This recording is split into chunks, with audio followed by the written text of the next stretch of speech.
bienvenue.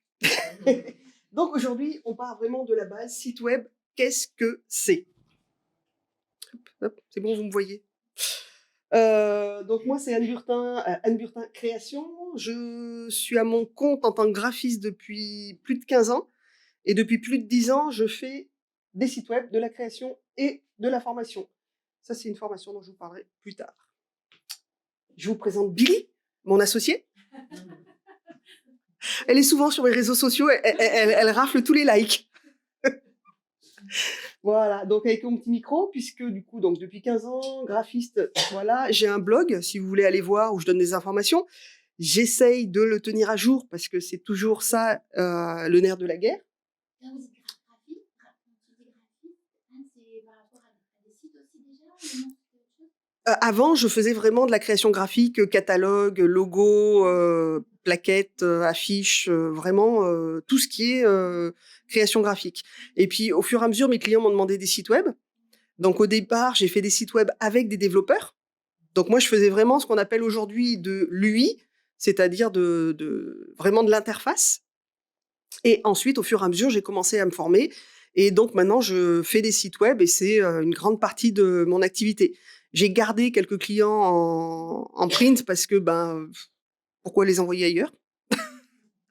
Mais voilà, ça se fait naturellement, en fait. Il n'y a pas trop de... Voilà. Et donc, voilà, j'accompagne mes clients à se démarquer sur le web, les réseaux sociaux et trouver leurs clients aussi. On le verra, il y a des choses qui se font sur le web, il y a des gens qui veulent un site web, mais ils savent pas à quoi il va servir. Et c'est très, très important, ça, de savoir quel est le but de votre site web. Voilà, donc au revoir Billy. Pourquoi cet atelier? Parce que, en fait, en France, on a surtout une très mauvaise connaissance numérique. Et c'est pour ça que ces ateliers existent, je pense, les EPN. Le web, quand on parle de site web, les gens ils disent « Oui, allez-y, faites-moi un site web ». Je peux pas faire un site web par magie, il faut me donner des informations. Et donc, je vais à la pêche aux informations. Donc, il y a beaucoup, beaucoup de questions. Les clients sont mal informés, on ne parle pas forcément le même langage. Si je vous dis BDD ou URL, c'est des... Hein, voilà. Attention aux arnaques aussi, parce que je récupère pas mal de sites où les gens, malheureusement, se sont fait flouer. C'est dommage, mais un site web, en fait, plus il est vieux, meilleur il aura une réputation sur Google. Ça, on le verra dans 15 jours, mon ami Google. Du coup, mon site, il a peut-être 10 ans d'existence, il a changé plusieurs fois. J'ai fait des grosses erreurs, d'ailleurs, en changeant. Mais il a toujours une existence sur Google, donc je suis bien référencée. Si vous créez un site, moi, je vous engage toujours à créer un site là, tout de suite, maintenant, quitte à ce qu'il soit pas complètement fini, pour qu'il commence à prendre de l'ampleur. Mais par ampleur, c'est quoi? Ça veut dire le nombre de personnes qui vont venir le regarder? Oui, et puis parce que sur Google, alors ça on le verra dans 15 jours, mais Google, il prend beaucoup, beaucoup de choses en considération, merci. L'ancienneté, le nom de domaine, ce qu'il y a dedans, la façon dont vous le mettez en place, et aussi si vous l'utilisez souvent, si vous le mettez souvent à jour. S'il n'est pas souvent à jour, Google il va se dire celui-là, il a été créé, il est oublié, maintenant, je le mets de côté. Mais il y a des façons de le mettre à jour. On le verra plus dans 15 jours. Mais voilà, il ne faut pas tout changer d'un seul coup. Voilà. Et la joie de partager, parce que j'ai été prof, maintenant je suis formatrice. Je suis seule chez moi, hein, avec mon chat. Donc c'est vrai que c'est bien d'échanger. Et voilà, moi j'ai toujours un peu envie de pousser les gens à faire mieux, toujours à se dépasser. Donc, on va commencer par du vocabulaire. La différence entre web et Internet. Est-ce que quelqu'un a une idée? Non, voilà. Navigateur, moteur de recherche. Ouais, ça se parle mieux. Hébergement, nom de domaine. Après, on verra les extensions et les choses indispensables aujourd'hui pour avoir un site web référencé. Le web. Le web, c'est le World Wide Web. Web, en fait, c'est la toile d'araignée. Pourquoi on a mis une toile d'araignée là? Et on dit des fois, on est coincé sur la toile, ou quand on a trop de choses ouvertes. Toile d'araignée parce que c'est un lien, en fait. On va créer, au départ, le site web, c'est des des sites avec des liens qui vont d'une personne à une autre. Et on s'envoie des liens. C'est pour communiquer. Et donc, c'est la toile d'araignée maintenant qui englobe le monde. Donc ça, c'est le web. Internet, c'est vraiment les réseaux. Et donc, les sites web sont sur Internet. Et sur Internet, vous avez des applications, les mails, les sites web, les FTP. Sur votre téléphone, vous avez votre application Facebook, Instagram ou votre application de mail. C'est une application qui va aller se lire sur Internet, c'est-à-dire une application qui est sur votre téléphone et que vous allez utiliser.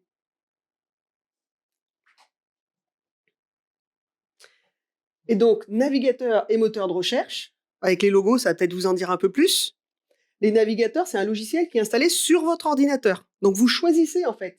Vous choisissez Firefox, Google Chrome, Apple, alors Apple pour les Apple, Microsoft Edge. Et si quelqu'un vous dit qu'il a encore Microsoft Explorer, vous lui parlez plus. C'est plus la peine. Et c'est Safari, oui, Safari. Mais c'est surtout sur, je sais pas sur PC si ça existe. Si aussi. Voilà. Donc, ça permet d'accéder directement à un site grâce à son URL. Son URL, un site, le World Wide Web, vous savez, c'est le www. Et donc, l'URL, c'est tout ce qui contient www. Après, vous avez le nom de domaine, point, l'extension, et / le nom de la page sur laquelle vous arrivez. Tout ça, c'est une URL. Si vous voulez envoyer, voilà, le nom de domaine, c'est juste la petite partie, on verra. Et le moteur de recherche, c'est une application que vous mettez dans votre navigateur. Par exemple, l'application Google, elle n'est pas sur votre ordinateur quand vous faites une recherche. L'application Google, c'est vraiment, vous allez dans le serveur d'Alphabet, la maison mère de Google, qui va vous donner des réponses. C'est pour ça qu'on dit que faire une recherche sur le net coûte en énergie énormément, parce que c'est pour ça qu'il vaut mieux avoir les sites web en référencé directement en marque-page. Ça coûte moins, parce que du coup, vous envoyez une demande chaque fois. Et ce qui se passe, c'est que le navigateur, vous pouvez choisir le navigateur que vous voulez sur votre ordinateur, mais vous pouvez aussi changer le moteur de recherche. C'est-à-dire qu'aujourd'hui, tous ces navigateurs-là, on vous met Google dedans. Hein. Mais vous pouvez avoir Yahoo, Bing, vous pouvez avoir Ecosia, celui qui plante des arbres. Et aujourd'hui, il y a 2 ans, Google était le premier moteur de recherche au monde. YouTube était juste derrière, sachant que YouTube et Google appartiennent tous les deux à la même maison. Et dans les grandes ambitions de Mark Zuckerberg, c'était de faire passer Instagram comme moteur de recherche. Et aujourd'hui, depuis janvier 2023, Instagram est le deuxième moteur de recherche derrière Google. C'est ça. Alors, il y a moteur de recherche et moteur de recherche. Instagram, comme YouTube, c'est une application. Mais aujourd'hui, quand la personne va chercher quelque chose, elle va aller se renseigner. Où c'est qu'elle va aller se renseigner? Sur Google, c'est-à-dire sur son navigateur, sur son... mais elle va aussi chercher des réponses directement sur des applications comme YouTube et Instagram. Voilà. Et oui, parce que... Voilà, Instagrammer quelqu'un alors Instagrammer quelqu'un, c'est le prendre en photo et le mettre sur Instagram. Donc il va falloir trouver un nouveau vocabulaire encore. Mais ça veut dire voilà que aujourd'hui, si vous avez des réponses particulières à donner aux gens, c'est très intéressant d'être aussi sur YouTube et aussi sur Instagram. Et on n'y pense pas forcément. Voilà, on n'est pas forcément dans le truc là. Et mais de janvier 2023. Mais c'était quelque chose que Zuckerberg voulait vraiment, parce que maintenant, quand on est sur notre fil Instagram, on nous propose des gens qu'on ne suit pas en fait. Donc ça devient un peu pénible, mais normalement, c'est censé s'affiner au fur et à mesure de vos likes. Mais les gens vont sur Instagram pour chercher. Alors aujourd'hui, c'est surtout des destinations de voyage, des recettes, des gens à suivre pour du sport, pour des choses comme ça. Mais voilà, fait partie des moteurs de recherche sans le vouloir, sans qu'on s'en aperçoive. Pourquoi c'est important de faire la différence entre les deux aussi? C'est que quand votre site web ne marche pas et qu'un client vous appelle en disant « il y a un client qui s'est plaint, mon site web, il n'arrive pas à faire ceci, cela », au lieu d'engueuler la personne qui vous fait votre site web, il y a plusieurs choses à lui demander. C'est web sur... Ah, une nouvelle. Donc, avant d'engueuler son agence ou son développeur quand le site web ne fonctionne pas, c'est déjà demander à votre client sur quoi il est, sur Mac ou sur PC, sur quel navigateur il est et sur quelle version du navigateur. Et quand il vous dit « je suis sur Microsoft Internet Explorer », vous rigolez un bon coup et vous lui dites « faut changer ». Parce que celui-là, il n'existe plus. Mais voilà, on a des différences de navigateurs. Vous avez peut-être pu, si vous en avez un ou deux chez vous, vous avez peut-être vu voir des fois que les résultats des pages ne sont pas affichés de la même façon. Suivant le navigateur, voilà. Des sites sur lesquels toutes les fonctionnalités ne Ah. fonctionnent pas. Et ben finalement, c'était 9h, alors on s'est toutes trompées. Bonjour. Alors moi, c'est Anne. Carole, ok. Donc voilà, Mais alors, du coup, ça finit à quelle heure? donc navigateur, moteur de recherche, différence. Après, j'ai déjà un site, hein, je te dis que... Ouais, voilà, il y a des trucs qui peuvent passer. Est-ce qu'il y a des alternatives, on va dire, un peu plus propres que Google et que... Alors, dans les moteurs de recherche, il y a Ecosia, qui fait bien parler de lui, qui pour l'instant est à 0,02% du marché, je crois. Voilà. Les mêmes résultats, par exemple. Non. Non, tu peux tester, tu peux entre Bing, Google, DuckDuck ou Quant. Quant, c'est le moteur de recherche européen. Donc, il est censé moins nous pister que Google. Ah, Ah, bienvenue C'est en avance. Et que YouTube est un moteur de recherche et que cette année, Instagram est devenu un des premiers moteurs de recherche aussi. Donc, c'est pour ça que le site web, c'est bien, mais on peut aussi donner des explications et se servir de YouTube et d'Instagram. L'hébergement. Alors, l'hébergement, moi, j'explique ça souvent comme un appartement, comme une maison, comme voilà. Hébergement, quand vous arrivez, vous avez en général l'hébergement mutualisé ou l'hébergement où on peut louer des serveurs. Vous ne louez pas de serveurs. C'est un domaine très, très spécifique. Donc, en général, on prend un hébergement mutualisé. C'est comme le serveur était un immense immeuble et dedans, vous avez une plateforme, mais vide. Ça, c'est votre hébergement. Le nom de domaine, c'est votre adresse pour arriver jusqu'à l'hébergement. C'est-à-dire, c'est la rue, c'est l'étage, c'est la porte, le numéro, tout ça. Ça, c'est votre nom de domaine qui va vous amener jusqu'à votre hébergement. Le nom de domaine, c'est uniquement ça. L'URL, c'est quand il y a un slash, quoi, c'est tout ça, et avec le slash et la page qu'il y a derrière. Moi, je recommande 2 hébergeurs, c'est AutoSwitch et Infomaniac. Infomaniac suisse, AutoSwitch français. Vous avez OVH aussi, mais qui a beaucoup perdu en service après-vente. Eux, ils sont assez récents. Donc, dès que vous avez une question, ils vous répondent. Et ça, c'est vachement intéressant parce que dès que vous avez une question technique, votre site a un souci ou autre, c'est très intéressant. Auto-switch. O2Switch, excuse-moi, je le dis O2Switch. Et Infomaniac, c'est des petits jeunes Suisses qui ont un super hébergement. Et eux, ces deux-là, ils vous permettent d'avoir un multisite. C'est-à-dire que sur le même hébergement, vous pouvez mettre plusieurs sites avec plusieurs noms de domaine ou créer des sous-domaines. Donc, en gros, l'hébergement, c'est vous avez un plateau d'appartements. Et dedans, pour créer votre site web, vous allez mettre un CMS, un Content Management System. On va voir ça.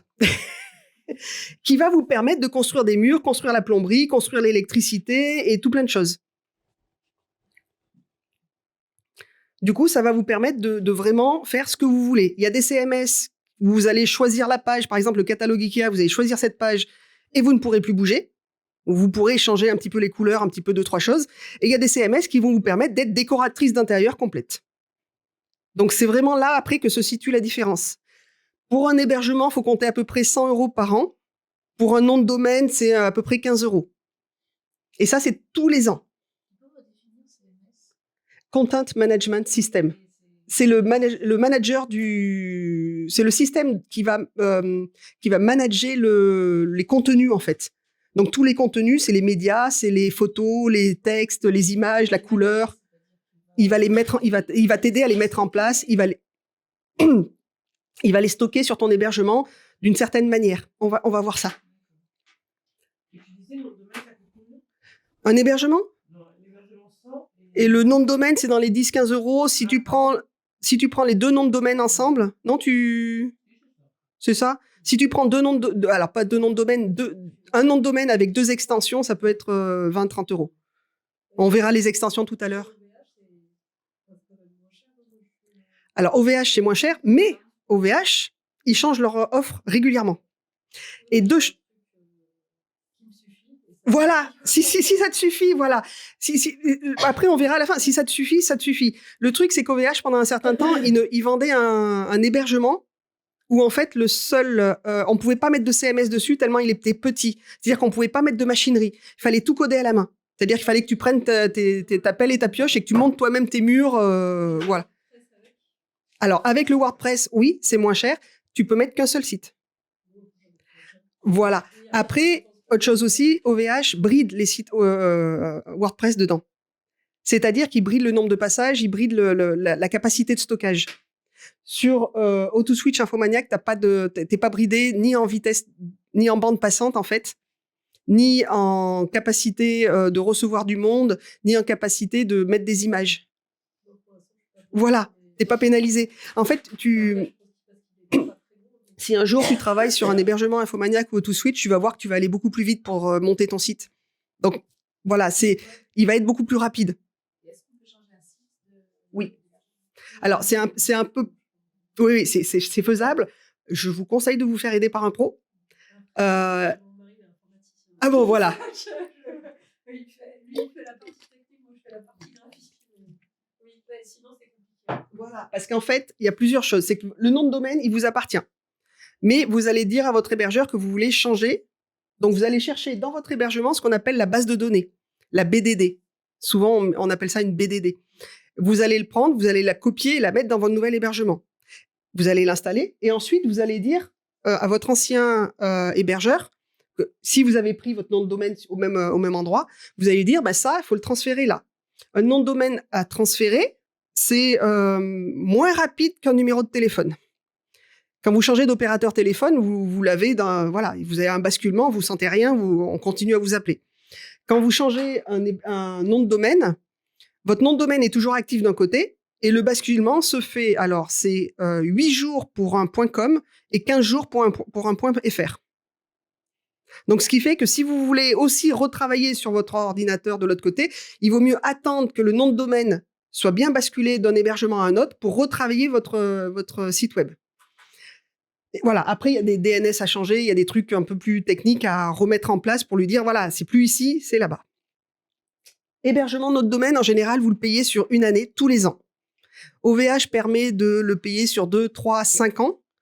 Là, ils doivent se mordre les doigts sur l'hébergement parce que tous les hébergements, avec le prix de l'électricité, a pris un peu plus cher. Donc, du coup, si vous avez acheté votre nom de domaine, votre hébergement pour 5 ans, vous le payez un certain prix et ceux qui vont l'acheter aujourd'hui pour 5 ans, ils vont le payer un peu plus cher. Voilà. Mais ça, c'est à renouveler chaque année. Les extensions du nom de domaine. Donc, ce qu'on appelle extension, c'est les .fr, les .com. Donc, en .fr, on est régulé par afnic.fr. Donc, c'est-à-dire qu'on est protégé. Moi, le Anne Burtin, personne ne peut normalement prendre Anne Burtin à part quelqu'un qui s'appellerait Anne Burtin. Mais j'ai 18 ans d'ancienneté, mon site a 18 ans d'ancienneté, Anne Burtin Création.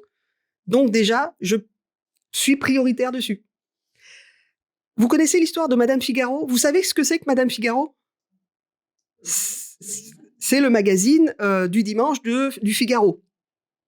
Madame Figaro. Sauf que, il y a 20 ans, Madame Figaro, c'était la femme de Monsieur Figaro et qui avait décidé de créer son blog. Quand le journal Le Figaro a décidé de créer tous ses sites web, il a dit, mais non, Madame Figaro, c'est nous. Donc, on porte plainte pour usurpation d'identité. Elle était pour rien, elle avait créé son blog. Qu'est-ce qui s'est passé? Comme elle avait de l'ancienneté et que Figaro, c'était son nom de famille, elle pouvait rien, elle a eu raison. Donc, Madame Figaro n'a pas pu, et donc je crois que le site, c'est Figaro Madame. Et puis à un moment, ils ont trouvé un accord et Madame Figaro a pris l'argent pour le laisser à Madame Figaro. Mais c'était son propre nom, donc du coup, elle n'est pas accusable. Elle l'a pas fait exprès. Alors qu'au début d'Internet, il y a un certain... comment il s'appelait déjà? Un gars avec les lunettes noires à la télé. Thierry Ardisson. qui a décidé, oui, c'est vieux. Désolée, je suis vieille. Il avait décidé, quand il a vu les noms de domaine, il a décidé de prendre tous les noms de domaine, télé loisirs, télé machin télé, tout ce qui comportait télé, en fait, il avait déposé une centaine de noms. Télé loisirs l'a accusé. Il a dit télé loisirs, c'est notre nom à nous. Vous n'avez pas le droit de prendre notre nom, de déposer notre nom en .fr. Du coup, il a récupéré son nom de télé loisirs a récupéré son nom de domaine. C'était justifié. Donc, quand vous prenez un nom de domaine, faites attention à ce qu'il ne ressemble pas trop à un autre nom. Et faites attention à ce que, voilà, il corresponde à votre société et que vous n'usurpez pas l'identité de quelqu'un. Le fait qu'on soit .fr, on est protégé par la loi française. Aujourd'hui, il existe le .gp pour la Guadeloupe, le .re pour la Réunion, le .be pour la Belgique. La Martinique aussi a un point, voilà. Donc, en fait, le .fr, avant en Guadeloupe et en Réunion, on faisait que des .fr. Maintenant, ils ont leur propre nom de domaine. Tellement les choses se sont expansées. Le .com, par contre, c'est pour ça que je conseille toujours à mes clients de prendre en .fr et en .com. Le .com, c'est international. Le premier qui le prend a gagné. Donc là-dessus, voilà. Alors, eh ben là, il faut engager des avocats. Donc, du coup, comme on est toutes des petites structures, on ne va pas engager d'avocats.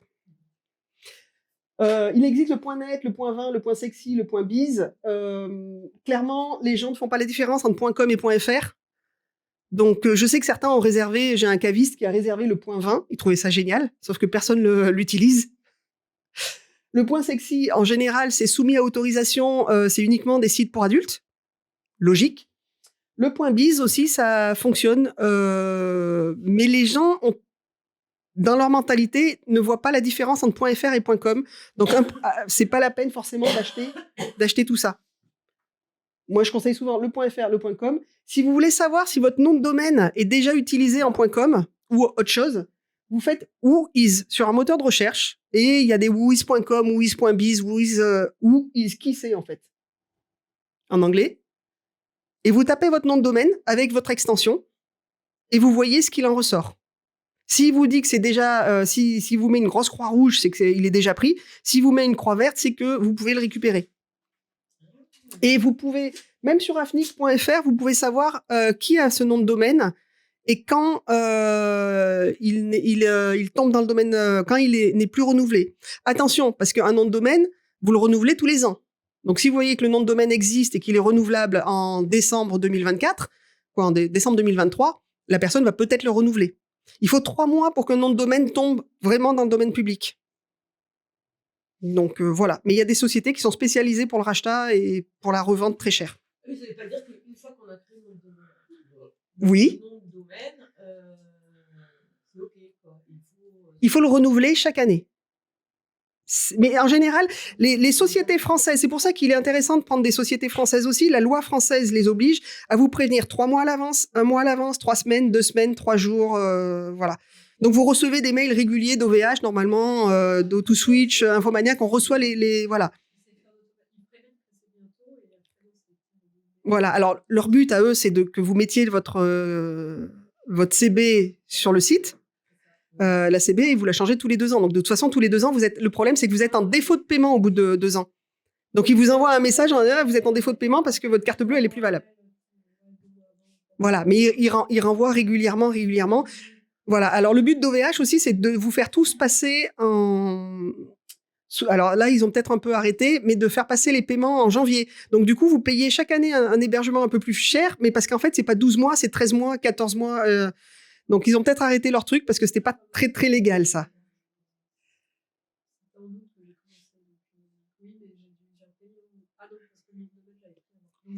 Voilà, le nom de domaine, c'est tous les ans, mais les hébergements, comme c'est eux qui gèrent, parce que le nom de domaine, c'est pas eux qui gèrent vraiment, c'est... voilà. Voilà, donc... Par rapport à tout ça, là, moi, je crois que je suis chez OVH, mais juste pour avoir une adresse mail. Oui, tu peux ne prendre... Tu peux ne prendre que le nom de domaine. Si tu veux avoir une adresse mail avec ton nom de domaine, moi, c'est bonjour@anneburtincreation.fr. Je dépose anneburtincreation.fr Et du coup, je peux faire sur OVH, je crois que c'est 5 mails en plus. Voilà, sur AutoSwitch, c'est 10, sur Infomaniac, c'est 5 aussi ou 2. Mais ça, je pourrais changer, par exemple, si j'ai pris chez OVH maintenant, mais que après, je vais passer chez Infomaniac. Voilà, alors c'est pareil, c'est la même chose. Fais-toi aider pour le transfert de nom de domaine. Mais si t'as pas de site encore, oui, ça sera plus rapide. Mais tu fais un transfert de nom de domaine et ça va switcher. Moi, je vous conseille toujours de prendre le nom de domaine et l'hébergement au même endroit. Il y en a qui disent non, il faut séparer, tout ça. On est des petites structures, on n'a pas que ça à penser. Parce que chez Gandhi, c'est moins cher, chez machin. Pour 4 €, vous allez quand même vous prendre la tête. Hein. Le moment des... Voilà. Vous prenez tout au même endroit. En plus, du coup, si vous voulez switcher, si vous voulez créer vos adresses mail, ça va être beaucoup plus facile. Voilà.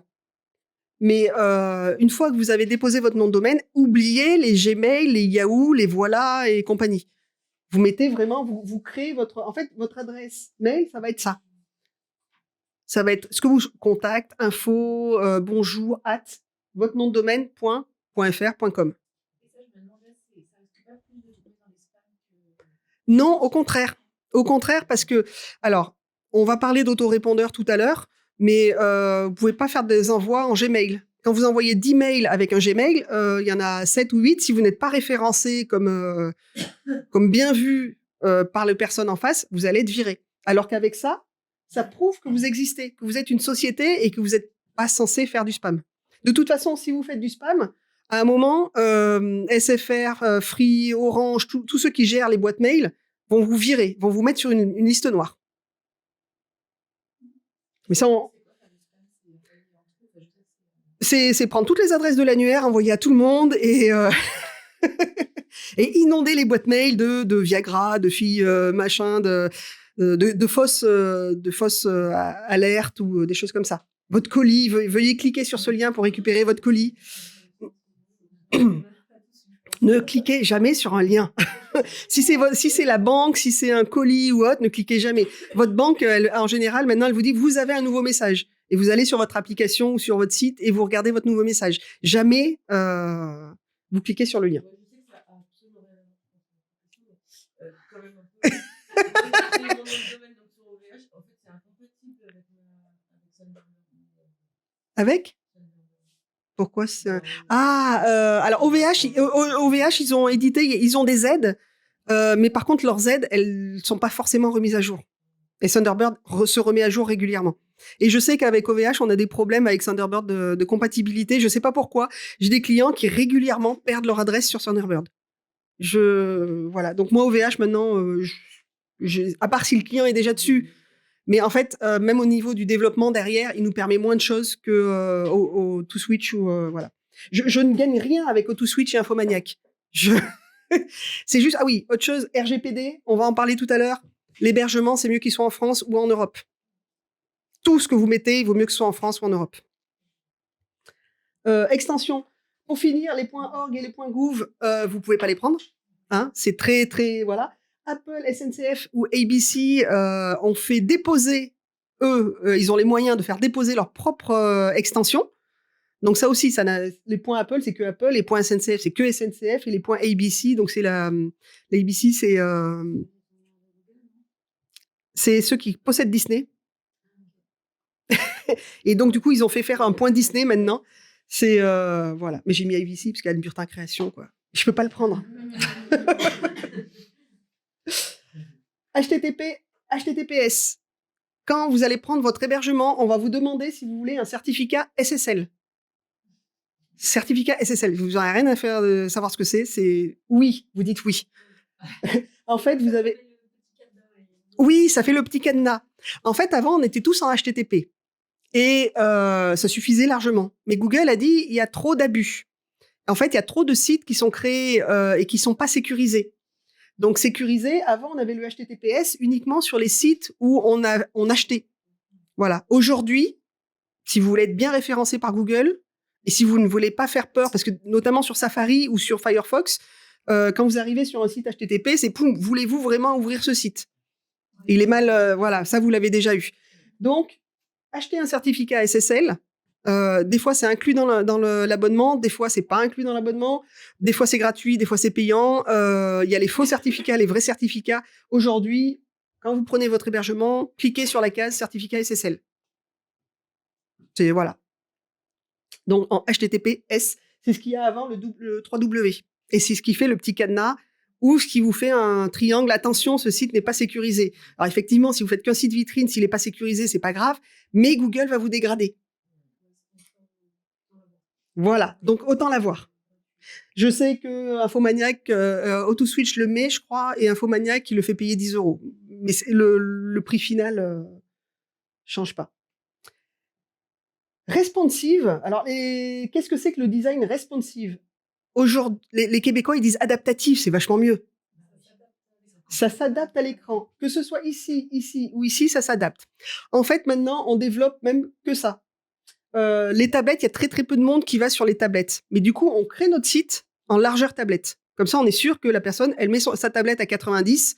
Voilà. Ça fait 1080 à peu près de large, ça suffit. Parce que de toute façon, si vous écrivez sur toute la largeur, vous n'allez pas jouer au ping-pong en lisant.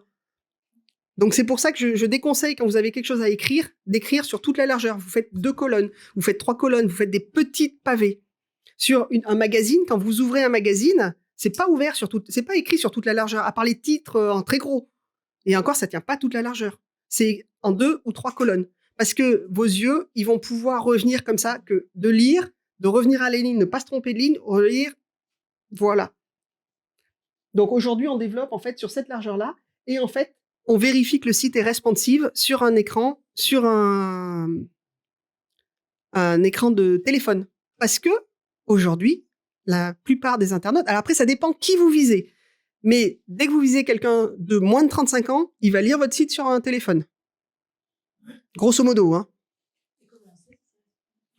En fait, tu prends ton site, tu réduis la fenêtre et tu vois déjà si c'est bien responsive. Si c'est pas responsive, il y a des changements à faire sur ton site pour l'améliorer. Donc ça, c'est plus technique. Ça dépend de ce que tu utilises. Donc toi, tu es sur WordPress, ça dépend du thème que tu vas utiliser. C'est genre comme le menu qui fait des petits traits. Voilà, le hamburger. On appelle ça un menu hamburger parce que c'est 3 traits l'un sur l'autre, ça fait un style hamburger. Voilà. Mais voilà, du coup, tu passes en menu hamburger et tout s'affiche, tout s'aligne en fait. Donc ce qu'il y a à gauche passe dessus, ce qu'il y a à droite passe dessous. Pour la mise en page, des fois, on peut demander l'interversion parce que les gens n'ont pas envie de lire d'abord la photo, ils veulent d'abord le texte et ensuite voir la photo. Donc c'est à réfléchir quand vous faites la conception. Mais naturellement, c'est ce qui est en haut. Ce qui est à gauche va naturellement, ce qui est à gauche va en haut et ce qui est à droite va en bas. Donc voilà. Donc si vous voulez que le texte apparaisse sûrement sans avoir à faire de bidouillage, vous mettez le texte à gauche et les photos à droite. Si vous voulez que les photos apparaissent en premier, voilà. Comment faire un site web? Comment concevoir un site web avant de le faire? On va voir les besoins. Donc les CMS, les Content Management System qui existent. Le gratuit, je l'ai mis entre guillemets parce que quand c'est gratuit, c'est vous le produit. Hein, faut pas déconner, c'est jamais gratuit. Hein. Le tout en un et formation accompagnement. Comment faire son site? Les besoins. Avant de faire un site web, il faut connaître ses besoins. Parce que du coup, des besoins on va voir les fonctionnalités dont on a besoin. On n'a pas tous les mêmes fonctionnalités. Un site web, quel est le but du site web? Si le but, c'est de vendre, on emmène à la vente. Si le but, c'est de prendre des rendez-vous, on emmène au rendez-vous. On crée un parcours client. Et si le client te connaît, tu mets tes rendez-vous dès le début. Si le client ne te connaît pas, tu vas lui faire un parcours pour qu'il apprenne à te connaître, qu'il apprenne à connaître ta méthode, si tu es coach dans la thérapie ou autre. Et ensuite, tu lui proposes des rendez-vous. Mais s'il te connaît et qu'il arrive sur ton site, il veut tout de suite les rendez-vous et qu'il faut qu'il fasse 3 clics, ça va l'embêter. En fait, au bout de 3 clics, la personne, soit elle a tout de suite sa réponse en arrivant, soit au bout de 3 clics, elle quitte et elle va voir autre chose. Aujourd'hui, faut penser Internet. Voilà, il y a énormément de propositions. Donc, il faut tout de suite répondre à la personne. Si c'est de la vente en ligne, est-ce que j'arrive directement sur les produits? Est-ce que j'arrive sur la présentation de la société? Pourquoi arriver sur la présentation de la société? Parce que peut-être que vous êtes écolo, responsable, peut-être que vous faites ceci, peut-être que vous faites cela, qui est plus important pour votre client que le produit en lui-même. Pourquoi on achète des jeans 1083? Parce qu'ils sont 3 fois plus chers que les autres? Ou parce que... Je sais pas s'il est en route. Si. Sinon, là, mets tes mains là derrière, là, ça chauffe. Pourquoi on achète des jeans 1083? Parce qu'ils sont produits à Romans, parce qu'ils sont produits en France, parce que ceci, même s'ils sont plus chers. Donc, qu'est-ce qu'ils vont mettre en avant? Ils vont pas mettre en avant la boutique, ils vont mettre en avant leur savoir-faire et ce qu'ils font. Leur plus. J'ai certains coachs et certains thérapeutes qui me demandent la prise de rendez-vous payante. Donc, on le met tout de suite en arrivant. Pourquoi? Parce que les gens qui prennent rendez-vous sur Internet, ils prennent rendez-vous sur Internet et puis ils oublient. Alors que si vous avez payé, vous oubliez moins, bizarrement. Il y a quel type de médias vous voulez mettre aussi dessus? Puisque du coup, ça va impacter votre hébergement, ça. Si vous avez beaucoup de médias, il va falloir un hébergement plus gros chez OVH. AutoSwitch et Infomaniac le prennent en compte. Mais quel genre de médias? C'est pour ensuite choisir votre content management system qui va vous aider à développer tout ça. Comment il est modifiable? Ça aussi, ça va vous aider à trouver avec qui vous allez travailler et sur quelle plateforme vous allez travailler. Est-ce que c'est vous qui allez le modifier? Combien de fois? Est-ce que vous pouvez le récupérer? Est-ce que vous pouvez récupérer la BDD au cas où il y a un problème? Donc, est-ce que vous avez accès à votre hébergement? Qui va le modifier? Qui va modifier quoi? Est-ce que vous êtes capable de modifier juste les photos, juste les textes, ou est-ce que vous voulez modifier, rajouter une page? Est-ce que vous voulez rajouter une extension pour prendre des rendez-vous? Est-ce que, voilà. Jusqu'où va... C'est des questions à poser à la personne si vous voulez travailler avec quelqu'un. Jusqu'où je veux aller dans la modification de mon site? J'ai une question là. Tu parles de modifier une page, du contenu, etc. dans la base de données qui est chez les... Alors, la base de données, on la voit pas. La base de données, non, ça c'était récupérer sa base de données. Mais la base de données, aujourd'hui, on a notre plateau pour créer notre site web. On a un plateau, voilà. On va mettre un CMS dedans. On va voir tout à l'heure le CMS. WordPress, Joomla, Wix, tout ça. Ça, c'est un CMS. Voilà. On va mettre un CMS dedans et le CMS va nous permettre de construire les murs, de construire la plomberie, de construire l'électricité. En fait, ce que je ne comprenais pas, c'est que moi, j'ai fait la formation à la CMA pour installer le truc et on parle d'abord de WordPress. On fait WordPress et après, on prend le comme un accessoire, en fait. Donc, ouais, pour ça que je mais pas que oui, moi je vais dans l'autre sens. Je vais dans l'autre sens parce que suivant l'hébergement, on n'a pas le même CMS qui peut être posé dessus. WordPress, c'est bien parce que c'est 50% du marché, mais ce n'est pas la seule manière de créer des sites. C'est pour ça que je suis partie dans l'autre sens, moi. Et voilà. Et les gens, en général, moi j'ai des gens, ils arrivent, ils disent « Ouais, j'ai mon nom de domaine et mon hébergement. Super. Et on fait quoi dedans ?» Eh bien, on peut rien faire. Parce qu'ils avaient pris un hébergement trop petit, trop bas de gamme, en fait. Il n'y a pas que le prix qu'il faut compter. Est-ce que c'est fait pour se faire connaître? Est-ce qu'on a besoin des réseaux sociaux? Est-ce qu'on va intégrer de la publicité dedans? Est-ce qu'on va faire un blog? Blog ou pas blog? Le blog, aujourd'hui, c'est ce qui permet de revenir régulièrement sur son site pour ajouter des informations. C'est la chose qui va vous permettre aussi de répandre votre savoir. Moi, j'aime bien dire ça, mais si vous avez des idées à vous et que vous voulez vous démarquer des autres, le blog est vachement intéressant. Par contre, il prend énormément de temps. Vous voulez des rendez-vous en ligne? Est-ce que vous voulez associer un agenda? Est-ce que vous voulez qu'il envoie des SMS? Quelle fonctionnalité vous voulez? On peut envoyer des SMS. Oui, il y a des... Avec... ouais. En fait, on peut rajouter plein de choses à son site web. Il ne faut pas se limiter. Après, la personne avec qui vous allez bosser, ou si vous voulez le faire vous-même, on va prendre en compte tout ça. Voilà, envoie de newsletter. Si vous envoyez des newsletters. Ouais. Dernier, à qui s'adresse? Et ça, les gens, moi, mes clients, ils savent pas me répondre là-dessus, ils ont un peu plus de mal. À qui s'adresse votre site web? Pourquoi connaître le panier moyen alors, le panier moyen quand vous faites des sites de vente en ligne? Pourquoi la couleur? Pourquoi le parcours de navigation et le type d'appel à l'action? Parce que moi, j'ai un jour un thérapeute qui est venu me voir, un psychologue. Il m'a dit, moi, ce que j'aime, c'est le rouge. Je veux que mon site soit rouge. Psychologue rouge. Voilà. Hein, c'est... serial killer. Un psychologue pour serial killer, peut-être. Hein, mais voilà, le rouge. Donc, il faut faire attention. Il faut harmoniser aussi ces couleurs sur tout le site. Et attention aussi en général, il y a une couleur d'action. Il y a des couleurs pour le site et une couleur d'action. Une couleur d'action, c'est-à-dire que le bouton, les liens ont toujours les mêmes couleurs. Pour vraiment inciter, et la personne, elle est sur ton site, elle voit, elle dit, ah bah oui, c'est cette couleur sur laquelle il faut que je clique. Et toi, pardon, je te coupe, mais Vas-y. toi, du coup, quand tu travailles avec un client, tu lui dis pas, ah bah si vous avez, enfin, ton exemple de psychologue, par exemple, le rouge, qu'est-ce que tu lui dis? Tu lui envoies un lien en disant, allez-y, choisissez vos couleurs, ou est-ce que tu Non. Alors, tu reviens? on verra aussi, c'est que si vous travaillez avec quelqu'un, il faut lui faire confiance.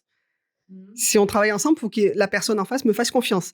Et donc, j'essaye de lui dire que le rouge n'est pas forcément le plus adapté. On peut mettre des touches, mais ce n'est pas... on peut pas faire un fond rouge. Après, j'ai eu quelqu'un aussi qui m'a demandé de reprendre son site. Il avait fait, donc la première page était sur fond noir, la deuxième page était sur fond vert, la troisième page était sur fond jaune, et chaque page avait une couleur, mais... Ah, voilà, le truc... c'est quoi ton truc du piano? Ouais, non, mais ça va pas. Et en fonction aussi, donc le panier moyen, de combien la personne va dépenser chez toi, ou combien est ton tarif, tu vas pas lui proposer les mêmes choses. Si ton tarif, c'est tes coachs, c'est 50 € la séance, tu vas pas lui faire un site à la Louis Vuitton en tout noir, blanc, marron, super classieux. Parce que du coup, il va y avoir une différence cognitive en ce que tu vas présenter comme site et ce que tu vas présenter comme offre. Il va dire, mais finalement, c'est cheap, alors que le site, il veut beaucoup plus. Donc, est-ce que je lui fais confiance? Oui, j'entends, mais ma question, c'est toi, par exemple, tu es en capacité de faire une charte graphique pour un site internet Oui. avec les couleurs. Ah oui, ben oui, moi, alors, c'est mon premier job, j'étais graphiste. C'est ce que j'ai vu, ouais, tout à l'heure, après un page. Voilà, mon premier job, c'était graphique. Donc, moi, la mise en page, tout ça, c'est acquis depuis 20 ans. Hein. Voilà. Oui, parce que c'est pas tous les développeurs. Non, alors, il y a une différence. On n'a pas parlé des métiers, on va en parler un peu plus tard, entre les développeurs qui font plus de la technique, le graphiste qui va être moins technique, et voilà, une agence qui va aussi proposer de la rédaction web, de la photo, voilà. Donc après, c'est pour ça que on va voir comment on choisit aussi la personne avec qui on travaille. Voilà. Mais du coup, couleur, panier moyen, voilà. Parcours de navigation, donc c'est ce que j'expliquais tout à l'heure. Si la personne, elle te connaît déjà, elle vient sur ton site pour en prendre un rendez-vous, pour acheter un produit, tu l'amènes directement à cet endroit-là. Si la personne ne te connaît pas, tu vas lui faire un petit parcours en disant, voilà, qui suis-je? La page à propos est souvent négligée, et pourtant, c'est celle qui rassure le plus de gens. Donc, c'est vraiment page à propos, faire attention. Et donc, lui faire pas un petit qui suis-je, peut-être dans ton blog ou dans la façon dont tu vas travailler, qui va t'aider à aller plus loin.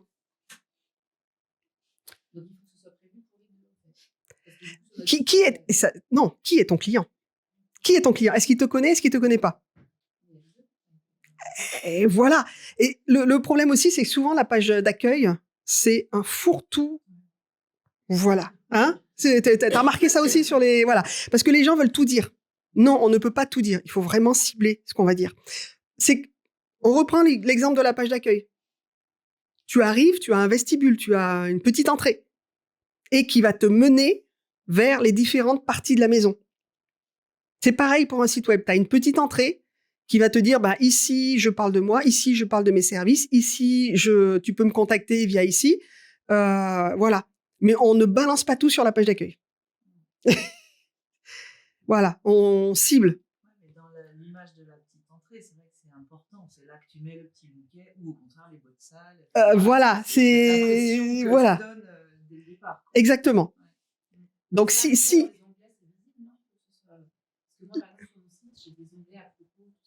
Oui, mais ça, c'est les onglets.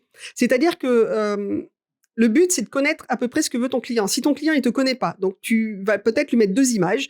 Une image, tu me connais pas encore. Alors, c'est pas tu me connais pas encore, mais tu veux découvrir ma méthode, tu veux découvrir ce que je fais, clique ici. Tu veux prendre rendez-vous, clique ici. Comme ça, tu as les 2 entrées. Mais tu vas pas développer ta méthode dès le début. Voilà. Normalement, il y a une phrase d'accroche aussi sur chaque... alors ça, on le verra peut-être à la 3e EPN. La phrase d'accroche, c'est très important. Une personne, elle a 3 secondes pour se décider à rester sur ton site ou à repartir. Donc, tu dois la capter tout de suite. Sinon, elle rebondit. Ça s'appelle le taux de rebond, ça. Quand vous avez vos analyses Google, vous avez votre taux de rebond. Plus il est élevé, moins votre site plaît. Plus les gens arrivent, boum, et rebondissent ailleurs, moins c'est bon. Voilà. Et là, on arrive donc au Content Management System, donc le système qui va gérer vos contenus. Il en existe des gratuits, il en existe des pseudo-gratuits, il existe des moches, il existe, donc ça c'est WooCommerce, c'est gratuit, c'est le WordPress pour le commerce, et ça c'est PrestaShop, donc c'est pareil. Mais on sait contrairement à Wix, on sait qu'on va payer à un moment. PrestaShop, en fait, on installe son shop, hein, c'est marqué shop, son boutique, merci, sa boutique, et on sait qu'on va payer des extensions en plus, l'extension pour la livraison, pour gérer la TVA, l'extension pour plein de choses, en fait. Donc on sait qu'on va payer. Wix, alors c'est l'ancien logo, on ne sait pas que si on veut un site performant, il va falloir payer. On va partir des gratuits. Gratuit aujourd'hui, vous avez Drupal, vous avez besoin d'un développeur. Vous avez Joomla et WordPress qui se faisaient la guerre il y a encore 4-5 ans. WordPress a pris un gros ascendant, mais là, c'est deux choses qui s'installent facilement. Et ensuite, n'importe qui peut aller modifier son site. Donc ça reste... voilà. Mais WordPress a pris un gros ascendant. Aujourd'hui, WordPress, c'est 50% des sites web en France. Donc voilà. Et pour cela, pour SharePoint et Symfony, c'est gratuit, c'est open source comme on dit, c'est-à-dire que tout le monde peut l'utiliser, mais il vous faut un développeur. Symfony, c'est pour des gros sites qui vont avoir de l'internet et de l'Ethernet. Internet pour l'extérieur et Ethernet pour l'intérieur, c'est-à-dire les sites où il y aura des échanges à l'intérieur, où il y aura des applicatifs métiers directement dans le site web. Ouais, là, il faut vraiment un développeur. Voilà. Nous, on peut aller sur ces trois. Ici, on a besoin d'un développeur, mais ça reste encore léger. Joomla, il y a encore des sites en Joomla, même si WordPress a pris un gros ascendant. Et c'est à peu près le même système. C'est-à-dire que vous avez le CMS et dedans, vous rajoutez des thèmes. Ou vous rajoutez... alors, sur WordPress, maintenant, on est passé au Builder. Et là, on modifie tout ce qu'on veut. Donc, ça, c'est uniquement le gestionnaire de contenu. C'est-à-dire, c'est ce qui va vous permettre dans votre appartement de faire les murs, de faire le gaz, de faire l'électricité, de faire la lumière, les arrivées d'eau. Par contre, à l'intérieur, si vous voulez mettre de la décoration, mettre des meubles, mettre des cadres, tout ça, vous avez besoin d'un thème. Ou aujourd'hui, ce qu'on appelle un builder, un constructeur, qui est beaucoup plus souple qu'un thème. En fait, un thème, c'est comme si vous aviez un catalogue. Vous prenez cette page-là, et cette page-là, on la met dans votre... ça décore exactement. Donc, vous prenez le catalogue Ikea, vous dites, voilà, je veux cette série-là, et ça décore tout votre site. Mais vous ne pouvez pas changer grand-chose dedans. C'est... Ouais. Oui. Mais le thème... là, on est en train de switcher sur les builders. Mais le thème, c'est très bien. C'est ce qu'il y avait. C'est ça. Un template, c'est un thème. Non, alors, c'est pas tout à fait pareil. C'est pas tout à fait pareil. C'est-à-dire que dans les builders et dans les thèmes, il existe des templates tout faits que vous n'avez plus qu'à appliquer et que vous allez modifier. C'est un modèle. Voilà, template, c'est un modèle qui existe, qui est déjà, voilà. Et ensuite, vous allez le modifier. J'arrive pas à voir alors,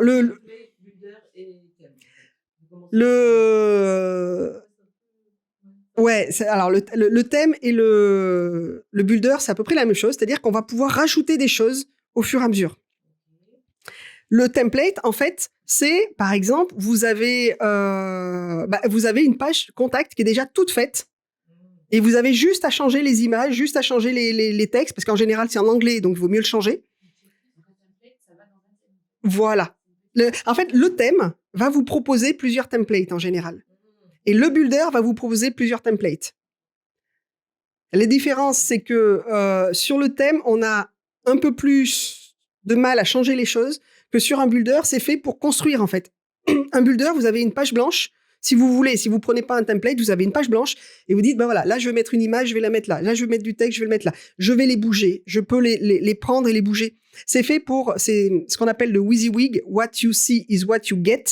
Ce que vous voyez, c'est ce que vous avez. C'est-à-dire qu'avant, on faisait les sites dans le back-office et on faisait afficher et on allait le regarder dans le front-office, donc ce que voyait le client.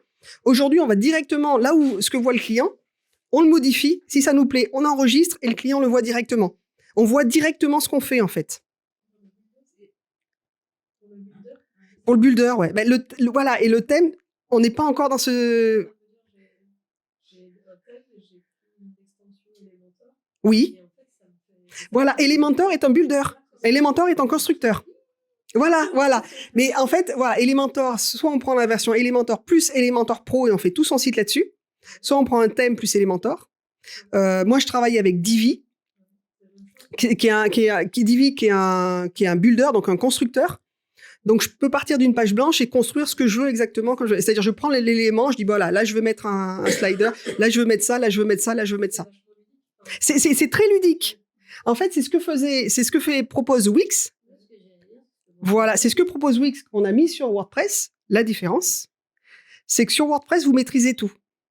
Wix, quand vous le prenez en gratuit, on va en parler tout à l'heure de Wix, mais quand vous le prenez en gratuit, bizarrement, il oublie certaines choses qui vont devoir passer en payante si vous voulez être vu.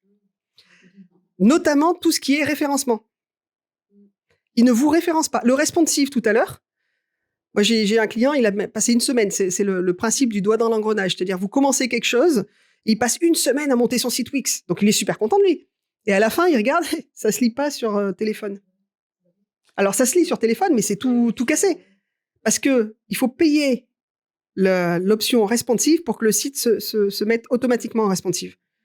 Donc en fait, Wix, c'est comme Vistaprint qui vous offre vos cartes de visite, c'est le doigt dans l'engrenage. Vous offrez quelque chose, donc, mais par contre, vous pouvez plus en sortir parce que finalement, vous allez payer. Donc voilà, Wix, Squarespace, alors voilà, il y a Wifeo aussi. Donc c'est pour ça que moi, je les mets dans les gratuits, entre guillemets. Parce que vous en sortez. Si vous voulez un site qui marche, vous n'aurez jamais du gratuit. WooCommerce, c'est l'extension WordPress pour faire du commerce. Pour les petites boutiques, moins de 100... au-delà de 100, ça fait beaucoup à gérer pour WordPress. Pour WooCommerce, après, vous avez PrestaShop et Shopify, qui sont exactement sur les mêmes choses. C'est-à-dire que vous allez avoir un CMS, donc le Content Management System, et ensuite, vous allez rajouter un thème, et dans ce thème, vous allez rajouter des extensions. Alors, c'est encore autre chose, les extensions. On les avait pas vues. Dans WordPress, on ajoute son thème, mais le thème, des fois, ne fait pas tout. Notamment pour l'envoi des SMS et l'envoi des newsletters. On rajoute une extension, soit gratuite, soit payante. Ça dépend de ce qu'on veut faire. Et c'est pas mieux de passer par une plateforme tierce dont c'est le cœur de métier, ça? Quelle plateforme? Wix? Non, si par exemple pour l'envoi de newsletter. Ah oui. Du coup, tu préconiserais pas de passer plutôt par une plateforme tierce? Alors, on va voir tout à l'heure les autorépondeurs, mais effectivement, il y a plein de méthodes. T'as plein de choses à faire. En fait, WordPress étant le leader du marché, l'année dernière, il a donné, le patron de WordPress a donné une petite interview. Il a dit non, mais dans 5 ans, on fait 80% du marché. Ça va. Je sais pas s'il passe encore aux portes, mais donc WordPress étant le leader du marché, à partir du moment où tu imagines quelque chose en plus, une fonctionnalité en plus sur ton site, tu peux être sûr que ça existe en extension WordPress. C'est ça qui est excellent, quoi. En payant ou en gratuit, mais tu vas trouver ton extension. Aujourd'hui, tu as le choix des extensions. Hein? Ah, il y en a des milliers. Par contre, alors attention au choix de l'extension. Quand tu choisis ton extension, tu vérifies la date de dernière mise à jour. Et combien de téléchargements? Et voilà, combien de téléchargements, mais surtout la date de dernière mise à jour, parce que si elle n'a pas été mise à jour de plus de 3 mois, tu l'oublies. C'est-à-dire, les extensions, c'est par là que viennent les virus et tout ce qui peut être néfaste. Donc ça fera partie de la dernière partie de l'entretien du site web où on va devoir travailler. Solocal, ça fait partie des arnaques. Vous connaissez Solocal? C'est les pages jaunes. Ah oui. Il relance. Alors, moi, j'ai eu un client. Donc là, ça fait partie des gens où on ne peut pas récupérer ce qui a été fait. Et moi, j'ai eu un client qui voulait faire un autre site. Il me dit, ouais, mais votre site, il est cher. Solocal, il me prend 70 € par mois ou 100 € par mois. C'est pas cher. Oui, tu as juste un abonnement sur 5 ans. Combien ça revient? Ça fait 3600, sur 3 ans, ça fait 3600 balles le site. Moi, 3600 balles, je te fais un super site. Parce que si vous avez vu déjà les sites Solocal, voilà. C'est pas terrible. En fait, tu as 3 pages et c'est la personne qui doit le mettre à jour. S'ils n'arrivent pas à le mettre à jour, ils doivent passer par une plateforme et la plateforme est dépassée et se fait insulter régulièrement parce que ils n'ont pas le temps de le faire. Donc, c'est la différence entre... Voilà. Là, c'est des choses que vous pouvez faire vous-même. Donc, on oublie Symfony et là-haut. Tout ça, c'est des choses que vous pouvez mettre en place vous-même. Le gratuit. Donc, c'est généralement, on a besoin de bases pour comprendre comment ça fonctionne, mais après, on peut se débrouiller tout seul. Jusqu'à un certain point, il n'y a vraiment plus de problème. Attention, par contre, de vérifier, de faire attention à la sécurité et à la sauvegarde. Ne jamais faire confiance à la sauvegarde de son hébergeur. Rajouter une extension sur la sauvegarde. Non, ça va pas? Si. T'as pas fait de sauvegarde. Non, c'est juste que je comprends pas l'histoire. C'est les extensions. J'arrive pas à voir comment WordPress c'est dans l'hébergeur ou enfin non, c'est 2 choses différentes. C'est 2 choses. Alors, l'hébergeur, c'est un super ordinateur, mais c'est qu'un disque dur d'ordinateur qui est chez Infomaniac, chez OVH, chez AutoSwitch. Voilà, c'est un super ordinateur. Et dedans, il y a une base de données. C'est-à-dire que quand tu vas demander à ton hébergeur de t'installer WordPress, parce que ça se fait en un clic maintenant, la plupart du temps, il va installer une base de données spéciale WordPress. Chez lui. OVH va installer une base de données spéciale WordPress chez lui. Toi, ensuite, officiellement, c'est sauvegardé. Quand OVH a cramé il y a 4-5 ans, voilà, certains ont perdu leur site. Parce que OVH, sur Facebook, vos données sont sauvegardées dans 5 serveurs différents. Voilà. OVH, ils avaient tout mis dans le même serveur. C'est-à-dire que toute la région était dans le même serveur. Et donc, le problème, c'est que quand ces serveurs ont cramé, certains ont perdu tout leur site. Donc, il a fallu tout reconstruire. À leurs frais, bien sûr. Donc, dans la base de données de l'hébergeur, il y a quand même toutes les données. Mais, les textes, les photos. Voilà, tout ça, c'est mais c'est rangé. Donc, il n'y a pas la mise en page, par exemple. Si. Mais en fait, dans la base de données, on va avoir un fichier média, un fichier plugin, un fichier HTTPS Access pour l'accès. On a une douzaine de fichiers en tout, fichiers et dossiers. Et ça regroupe tout votre... Mais vous pouvez pas le lire comme ça. Parce qu'il y a une différence de lecture. Comment Alors, on va reprendre depuis le début. D'un serveur qui est à Tatooine, comment vous pouvez, sur votre navigateur, lire une photo? Comment l'information passe dans le câble? Vous n'êtes jamais posé la question. Et on n'envoie pas la photo comme ça. On envoie la photo par des bits, les 0, 1, des séries de 0, 1, 0, 1, 0, 1. Voilà, 0, 0, 0, 1, 1, ça veut dire quelque chose. Donc, le langage du serveur va envoyer ces 0, 0, 1 au langage de votre navigateur. Et votre navigateur va reproduire ces 0, 0, 1, toutes ces bytes, en images, en texte, en photo, en vidéo. Et c'est pour ça que votre navigateur, comme il est fait de différentes manières, il ne va pas reproduire la totalité. Donc, quand on est sur un serveur distant, on lui dit qu'on veut du WordPress, il va poser une infrastructure WordPress. Et donc ça, ou alors une infrastructure Drupal, une infrastructure Joomla, suivant ce qu'on a choisi. Mais on ne peut pas, dans cette infrastructure WordPress, poser une base de données Joomla. Ça ne va pas se lire, c'est pas les mêmes langages. Ils sont pas compatibles. Si vous mettez, voilà. Vous êtes en France, vous posez un Américain, il va pas parler forcément le français. Il n'y a pas de pont entre les deux. Donc, ça c'est plus compréhensible? Non. À peine. Mais la base de données, vous n'en avez pas besoin. Par contre, vous avez besoin de la sauvegarder. Et de votre site, de ton site WordPress, tu as le back-office et le front-office. Le front-office, c'est ce que les gens voient. Et sur lequel, quand tu as un builder, tu peux trafiquer. Le back-office, c'est l'endroit où tu vas poser tes plugins, tu vas créer tes pages, tu vas dire « je crée une page ». C'est l'administration. Voilà, le tableau de bord sur WordPress, ça s'appelle. Le tableau de bord. Ça, c'est le back-office. Et donc, dans ce back-office, tu vas rajouter des plugins de sécurité et de sauvegarde. En tout cas, moi, je te le conseille fortement. Et ta sauvegarde, elle va sauvegarder toute ta base de données. dans un endroit que tu auras choisi. Ça peut être Dropbox, Google Drive ou même sur ton ordinateur. Mais par contre, cette base de données, tu ne vas pas pouvoir la lire là comme ça. Si tu ne la poses pas dans un environnement WordPress, tu ne vas pas pouvoir la lire. Mais tu l'auras quand même sur toi. C'est-à-dire que le jour où tu as un problème, le jour où tout crame, tu peux recréer un environnement WordPress et reposer ta base de données et ça se redéplie. C'est difficile à expliquer quand même. Hein. J'aurais bien aimé un tableau. Je vais essayer de trouver un tableau pour la prochaine fois. Voilà. Je sais pas, c'est comme si tu avais un livre à la bibliothèque, peut-être. Si la bibliothèque elle crame, le livre il crame. Mais si tu as une copie chez toi, tu peux remettre le livre à la bibliothèque. Et voilà. Sauf que tu ne peux lire le livre que grâce à la bibliothèque. Exactement. Voilà. Tu peux pas le lire de chez toi, mais tu l'as quand même en stock au cas où. D'accord. Mais je pensais que ça c'était fait chez. Alors officiellement, oui. Officiellement, oui. D'accord. Officiellement, oui. Mais, notamment sur la sauvegarde, moi je sauvegarde avec Updraft Plus chez tous mes clients. Updraft Plus, D-R-A-F-T Plus. Et ça permet de choisir le temps de combien de fois tu veux le sauvegarder. Ton hébergeur, il va te le sauvegarder peut-être une fois par mois. Si tu es en phase de création de site, je te conseille de faire une sauvegarde tous les jours.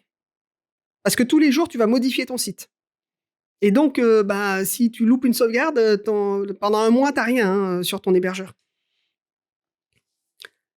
Donc ça, c'est vraiment le truc, tu lui demandes en fait d'héberger. Et moi, maintenant que j'y suis régulièrement sur mon site, il va faire des sauvegardes 2 fois par mois. Ça, ouais. Parce qu'en fait, je suis désolée, je monopolise encore 5 minutes. Parce que là, donc, du coup, moi, je suis sous WordPress. Il y a régulièrement des mises à jour de Elementor, des extensions. Voilà, ouais. Il faut mettre à jour tout ça. Et là, il y a Elementor qui fait une grosse mise à jour et qui met en ligne, attention. Faites une sauvegarde avant. Oui. Et alors là, j'ai passé 2 heures à rien comprendre. Parce que je me disais, il y a une base de données dans l'hébergement. Ça, on va le. Mais on va voir. Mais si, parce que la base de données, si tu fais la mise à jour d'Elementor, il va faire la mise à jour dans ta base de données. En fait, tu as déjà travaillé sur Google Drive, sur les outils Google pour oui. Donc tu sais que tu peux travailler à plusieurs. Donc quand toi tu écris, la personne en face, elle peut voir ce que tu écris. Et bien c'est exactement la même chose. C'est-à-dire que ta base de données, quand tu modifies sur ton site web, ta base de données se modifie automatiquement. D'accord. Donc ça c'est indépendant de la sauvegarde. Donc ça une fois par mois. Voilà, ça c'est toi qui vas rajouter un plugin de sauvegarde. Et notamment, on va le voir tout à l'heure dans les comment entretenir son site web, mais c'est avant de faire des mises à jour. Avant de faire des mises à jour de tout, des extensions, du CMS, de tout, on fait une sauvegarde. Parce que il se peut que des extensions, à force d'être mises à jour, à un moment, elles deviennent incompatibles. Et elles te cassent ton site web. Parce que quand tu vas faire la grosse mise à jour d'Elementor, il se peut qu'il y ait des trucs que tu avais fait avant qui ne soient plus à jour. Puisque c'est des langages différents à chaque fois. Donc, les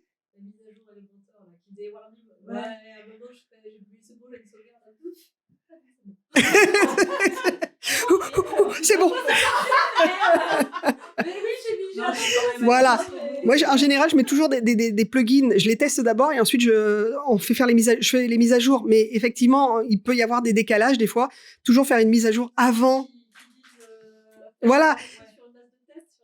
Ouais. Non. Déjà, on sauvegarde et ensuite on y passe. La sécurité aussi, c'est très important parce que ça vient. La sécurité, pareil. Vos hébergeurs, ils en ont rien à faire si vous prenez des virus. C'est pas leur problème. Si un jour vous êtes vérolé, vous repassez sur une ancienne sauvegarde. Vous virez toute la base de données parce que du coup, il y a des fichiers qui se sont créés dans votre base de données pour avoir accès à votre système. Donc, vous virez tout et vous remettez une base de données propre. Référencement. On peut travailler sur tous ces cas-là, on peut travailler son référencement indépendamment. Quand vous créez un titre, on appelle ça une balise, on appelle ça un H1. Le titre, voilà. On a par page un H1, plusieurs H2, des sous-titres, plusieurs H3, des sous-sous-titres, des H4, des H5, des H6, des légendes et tout ça. Ça, c'est le genre de choses que Wix vire. Il vire les HN, on appelle ça. C'est-à-dire qu'il les enlève, il enlève les balises, et alors que c'est avec ça que Google va vous référencer. Donc, c'est très important. Ah, mais il y a Wix, tous ceux qui sont gratuits. Alors, moi, je lui dis Wix, mais tous ceux qui sont gratuits, c'est la même chose. Après, ils le virent pour mieux le rendre payant. Voilà, bizarrement, ils disparaissent et quand on paye, ils réapparaissent. Voilà. Donc, vous pouvez gérer vos balises, vos méta, tout ça, directement ici pour être mieux référencé. C'est facile d'upgrader son site. C'est-à-dire, vous avez une extension gratuite, mais vous voulez envoyer des SMS. Les SMS, c'est payant. Mais pouf, vous passez à une extension payante où vous upgradez vous passez en premium sur votre extension et vous faites ce que vous voulez sur votre site. Donc, votre site, il est modifiable. Là-dedans, dans ces quatre-là, votre site, vous pouvez le modifier et rajouter des choses, enlever des choses très facilement. Donc, forcément, Wix, je vais taper dessus. Voilà, il oublie les référencements, même la base du référencement.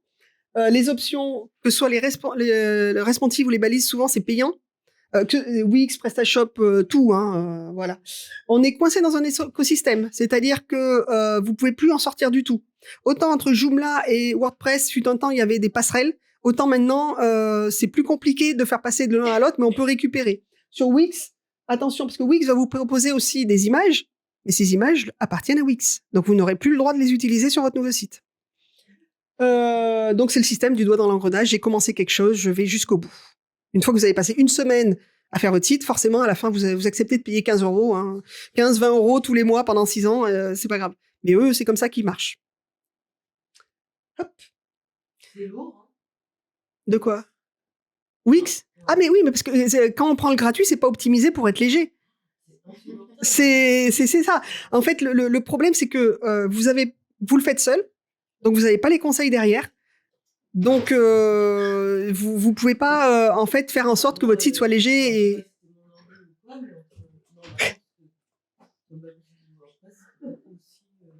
Après, voilà.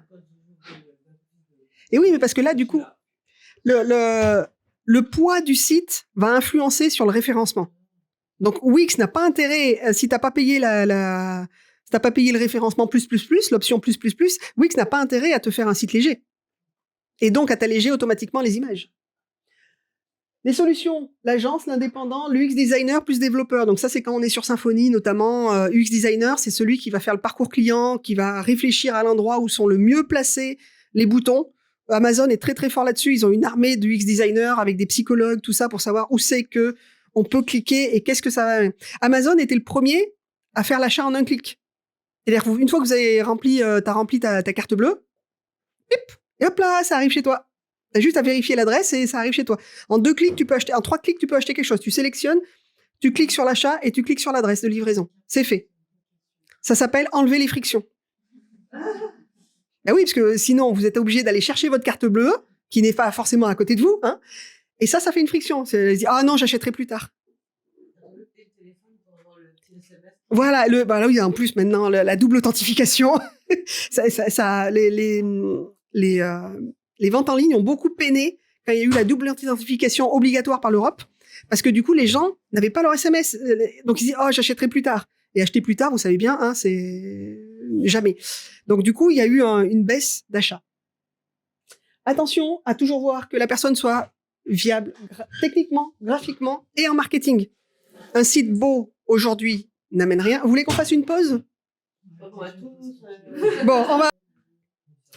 Donc juste, les solutions payantes, vous pouvez passer par une agence qui va en général vous proposer plusieurs choses. Ça va le côté chaud? Parce que sinon, il faudrait intervertir parce qu'il fait beaucoup plus chaud de ce côté. Donc une agence va vous proposer plusieurs choses. Va vous proposer le site, mais elle peut aussi vous proposer de la rédaction. C'est-à-dire des rédacteurs SEO, des rédacteurs qui sont là pour rédiger en fonction des mots-clés sur lesquels vous voulez être trouvé. Donc, mots-clés, on va en parler dans 15 jours. Donc, il y a les rédacteurs, il y a aussi, ils peuvent vous proposer des photographes ou des iconographes qui vont vous permettre de trouver des photos qui vous correspondent mieux. Parce que ça aussi, une photo vaut 1000 mots, mais c'est réel, hein. Quand vous arrivez et que vous voyez une photo moche, vous avez plus tendance à repartir que à rester. L'indépendant qui, lui, va être moins cher du coup qu'une agence, puisqu'il va vous proposer moins de choses, il y aura moins d'intervenants aussi. L'agence, il faut savoir qu'il y a 4-5 intervenants sur votre site web. Il y aura aussi la personne qui va s'occuper de le monter techniquement, la personne qui va s'occuper de l'hébergement, la personne qui va faire de l'UX design, UX, User Experience, donc l'expérience utilisateur, c'est-à-dire le parcours client qui va travailler sur votre parcours client, l'UI qui est l'interface expérience, donc les couleurs, les animations, les choses comme ça, sont deux choses différentes aujourd'hui. Donc voilà, l'agence peut vous proposer beaucoup plus de choses, donc forcément, sera plus cher que un indépendant. Donc UX designer plus développeur, donc ça, si vous savez votre marketing, vous savez à peu près où vous allez, vous prenez un développeur et vous faites un appel peut-être à un UX ou un UI pour vous aider. Et vous avez l'indépendant, donc à vérifier qu'il ait aussi une palette assez large. Notamment aujourd'hui, sur l'indépendant, vous avez des développeurs, mais qui n'ont pas forcément la fibre artistique et graphique. Et vous avez des graphistes qui n'ont pas forcément le côté technique. Donc ça, c'est à voir. C'est à vérifier quand même par rapport à ce que vous avez besoin. Le côté technique, le côté graphique, et moi, je rajoute le côté marketing, parce que c'est mon dada. Mais voilà, le côté marketing, c'est le parcours client, c'est les appels à l'action, c'est... appel à l'action, c'est les boutons d'appel à l'action, c'est-à-dire qu'ils doivent être placés stratégiquement. Une personne qui vient sur un site web, on ne la laisse pas libre. Moi, j'ai vu des gens qui avaient des grands textes, il fallait scroller, et à la fin, il y avait toujours rien. C'est-à-dire que la personne, elle fait quoi une fois qu'elle est en bas de la page? Elle fait quoi quand elle est, voilà, elle fait quoi quand elle est dans la page? Eh ben, elle clique pour aller prendre rendez-vous, elle clique pour aller voir ailleurs, elle clique pour prendre contact. Mais vraiment, voilà, le but. Et sur le bouton d'appel à l'action, tu donnes des impératifs. Tu dis cliquez là, faites ceci, faites cela. C'est les gens, tu dois les guider dans ton site web. Tu dois pas les laisser naviguer seuls parce qu'ils peuvent partir. Le but, c'est qu'ils restent le plus longtemps possible sur ton site web. Plus ils restent longtemps, mieux t'es noté par Google. Donc ça, c'est la notion marketing qu'il faut mettre en place, savoir où c'est qu'on va. Et toi, par exemple, si on a déjà fait le site et tout, mais que tu peux nous accompagner juste Oui, je peux t'accompagner juste pour le côté marketing. Voilà. Alors, je le dis bien, moi, je suis pas coach, je suis accompagnatrice. Donc, je donne des coups de pied des fois. Je suis pas là pour te faire réfléchir à comment faire mieux les choses. Je lui dis, voilà, là, ça serait mieux de faire comme ceci, comme cela. Quel est le but? Et elle va tout me gâcher. Tu veux boire un verre d'eau? C'est peut-être ça qu'il te faut. Et en fait, le but d'un site web, il y a quelques temps, un site web, il y a 10 ans, un site web existait sur Internet, c'était bien. C'était déjà une grande preuve d'autorité. Aujourd'hui, il faut que tu te démarques par rapport aux autres. Donc, comment tu te démarques par rapport aux autres? Par rapport à ton discours, par rapport à ce que tu proposes et que tu cibles vraiment, tu niches vraiment ce que tu vas proposer pour vraiment te démarquer. Donc, ça, c'est le côté marketing qu'on travaille ensemble. Fonctionnalité importante. Alors, ça, c'est pas une fonctionnalité, mais c'est obligatoire. Mention légale, RGPD, conditions générales de vente. Du vocabulaire, donc on va reparler des AA ou des CTP, les pop-up, les opt-in, les newsletters, les sliders. Les réseaux sociaux, qu'est-ce qu'on en fait? Et le ça dépend, parce que moi, quand on me demande un site web, ça coûte combien? J'ai pas, voilà, j'ai pas de baguette magique pour savoir ce que vous voulez. Pour être en conformité, vous devez avoir des mentions légales. Alors, les mentions légales, il y a des sites qui les vendent et qui vous vendent des mentions légales comme ça. Vous n'êtes pas obligé. Vous allez voir CNIL.fr. CNIL, c'est le gendarme du numérique en France. Ils ont beaucoup... Alors, leur site est énorme. Ils ont beaucoup progressé. Et notamment, il vous permet d'avoir le RGPD conforme, mais surtout les mentions légales conformes. Vous n'êtes pas obligé de mettre des mentions légales qui font 3 pages. Les gens, ça les intéresse pas. Par contre, il y a vous avez des mentions légales en fonction de votre activité, en fonction de votre statut. Donc, vous allez sur la CNIL, vous dites, vous êtes un professionnel, vous faites ceci, vous êtes auto-entrepreneur, vous vendez cela, et ils vont dire ce qui est vraiment important à mettre sur vos mentions légales. En règle générale, c'est où il est hébergé et surtout à qui appartient le site web. Parce que pourquoi? Si vous mettez des choses pas trop légales sur votre site web, on doit pouvoir vous le couper et vous mettre un PV. Donc, c'est surtout ça qui est important. Ensuite, il y a souvent, quand vous êtes en société, c'est le SIRET, quand vous êtes ceci, voilà. En fonction de ce que vous faites comme métier, la CNIL va vous indiquer vraiment ce dont vous avez besoin. Vous n'êtes pas obligé d'avoir des mentions légales qui tiennent 3 plombes. Ouais. Alors, il est un peu lent, le site de la CNIL, parce qu'il est très, très chargé. Alors oui, je suis passée pour les CGV, conditions générales de vente. Si vous vendez, à partir du moment où vous vendez quelque chose sur votre site, même si c'est une séance de thérapie, si c'est un petit livret ou autre, faites des conditions générales de vente. Je vous conseille de voir un avocat ou un comptable. Ne pas aller copier-coller les conditions générales de vente des autres. Hein. Moi, j'ai déjà vu quelqu'un qui m'a proposé des conditions générales de vente avec marqué Tribunal de commerce de Paris. Non. Ici, le tribunal de commerce, il est à Romans. Donc voilà, il y a des choses comme ça. RGPD, alors sur WordPress, parce que le RGPD a des lignes fluctuantes, vous êtes obligé d'avoir RGPD. RGPD, c'est la protection des données personnelles. À partir du moment où la personne vient sur votre site, si vous avez installé Google, il est tracé. Donc, si cette personne est tracée, vous devez lui dire qu'il est tracé. Donc, c'est la petite fenêtre surgissante là qui vous dit attention, acceptez-vous les cookies. Donc, si vous êtes sur WordPress, il y a un plugin qui s'appelle Compliance, avec un Z à la fin, qui est très complet. Vous le remplissez, vous cochez toutes les cases, et il va vous créer une page politique de confidentialité, et il se met à jour régulièrement en fonction des nouvelles normes.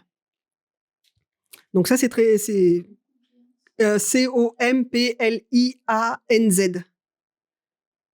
Et ça, il vous fait votre petite...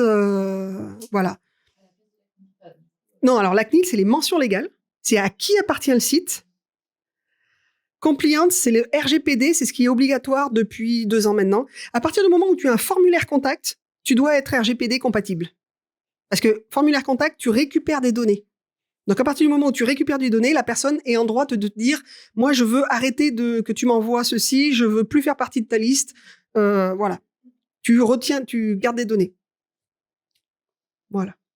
Voilà. Et les CGV, alors moi, personnellement, je ne vends pas directement sur mon site, mais j'ai mis mes CGV sur mon site parce que les conditions générales de vente doivent être envoyées avec toute facture ou tout devis même. Tout devis doit comporter les conditions générales de vente.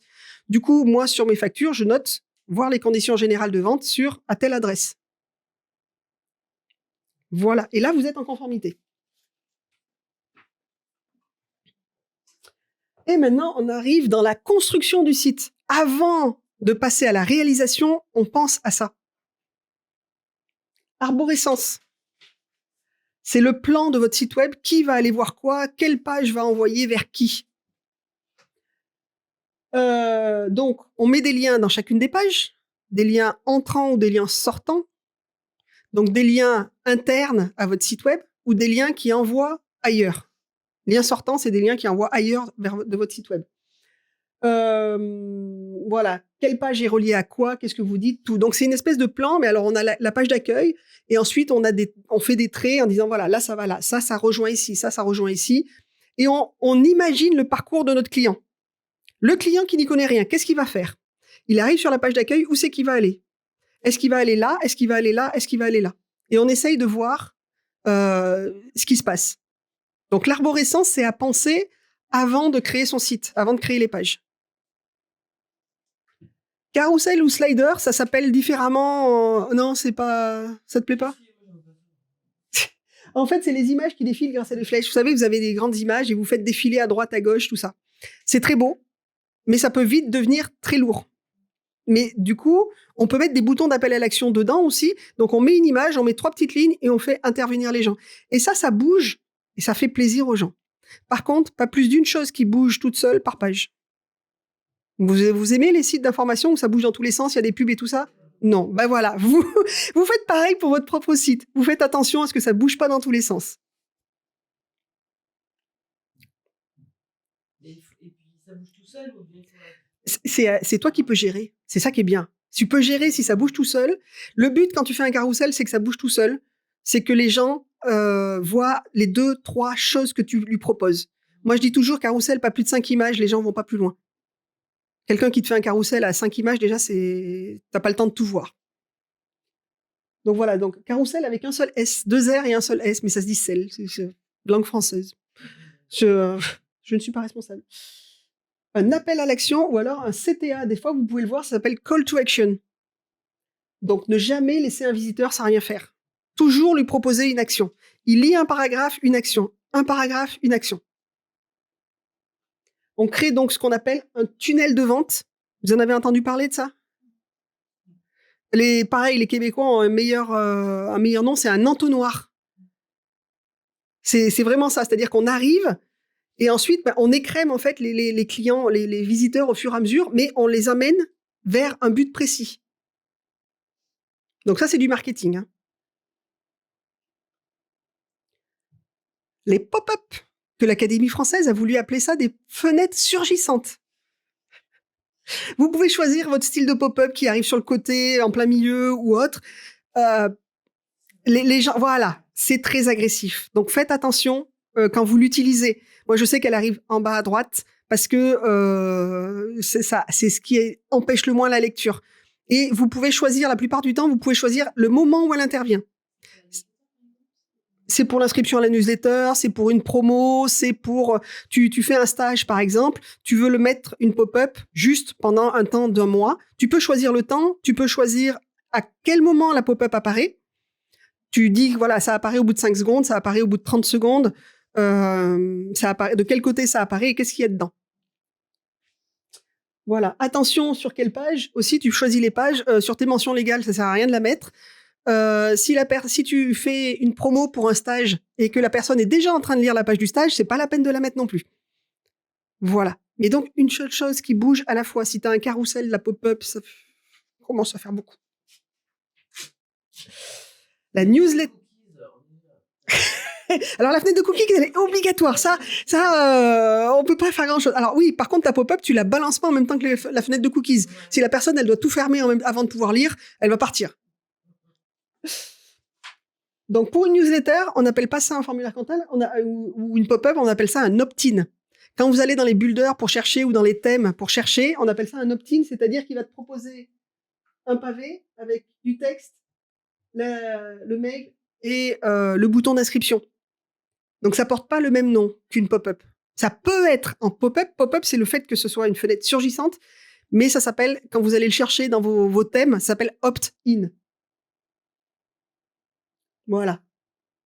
Et moi, j'ai des clients qui me demandent de faire d'avoir des newsletters, mais qui n'en envoient jamais. Le but du newsletter, c'est d'envoyer. Vous pouvez envoyer vos vœux, vous pouvez envoyer vos promotions, si vous faites des stages, vous pouvez envoyer des stages. Si vous faites des choses exceptionnelles, ou si vous avez juste envie de vous rappeler au bon souvenir de vos clients. On envoie les newsletters grâce à un autorépondeur. Alors ça, il y a plein de choses différentes. Aujourd'hui, il existe Mailchimp, qui est gratuit jusqu'à 2000 envois. Moi, j'utilise une extension WordPress qui s'appelle Fluent CRM. Il y a une autre extension WordPress qui s'appelle MailPoet. Il y a le seul français, les Français, et normalement valide RGPD, ça serait MailPoet et SG Autorépondeur. Il y a Sendinblue, il y a ActiveCampaign, il y en a plein. Ça dépend vraiment du niveau que vous voulez. Souvent, ils sont couplés à des CRM. Vous savez, c'est pour quantifier et qualifier vos clients. Donc ça, on arrive à un niveau un petit peu plus supérieur. C'est-à-dire qu'on peut mettre des tags sur les clients, les gens qui s'inscrivent. Lui, il s'est inscrit à telle page, il aura tel tag. Lui, il a acheté tel produit, il aura tel tag.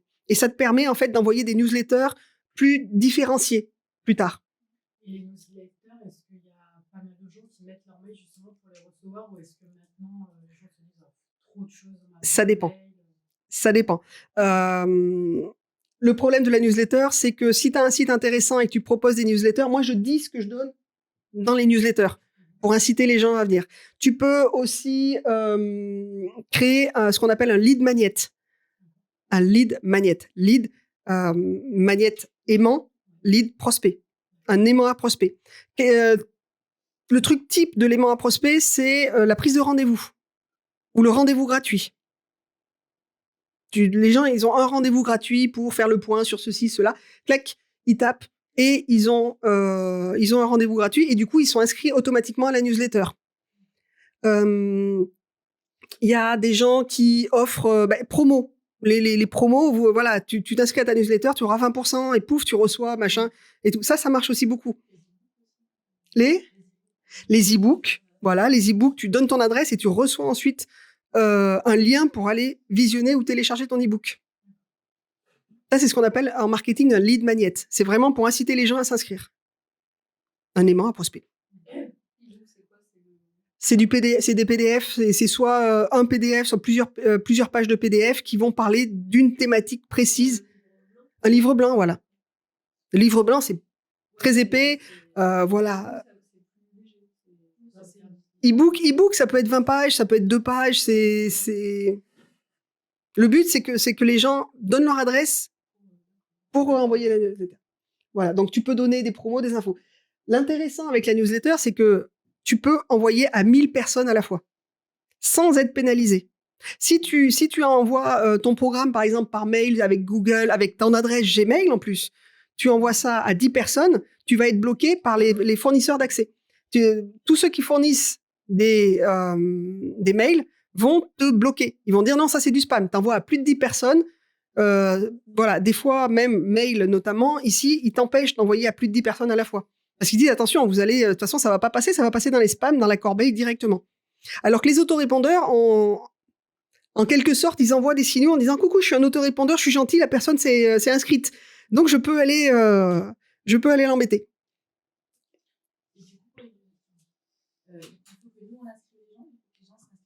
Il faut que les gens s'inscrivent sur ton newsletter. La plupart des autorépondeurs, quand tu vas récupérer tes adresses email, tu vas les poser au départ. Au départ, tu as une liste d'adresses email de tes clients, par exemple, sur Excel ou autre. Tu les transformes en SGV et tu vas le SV. Bon, CSV, voilà, merci.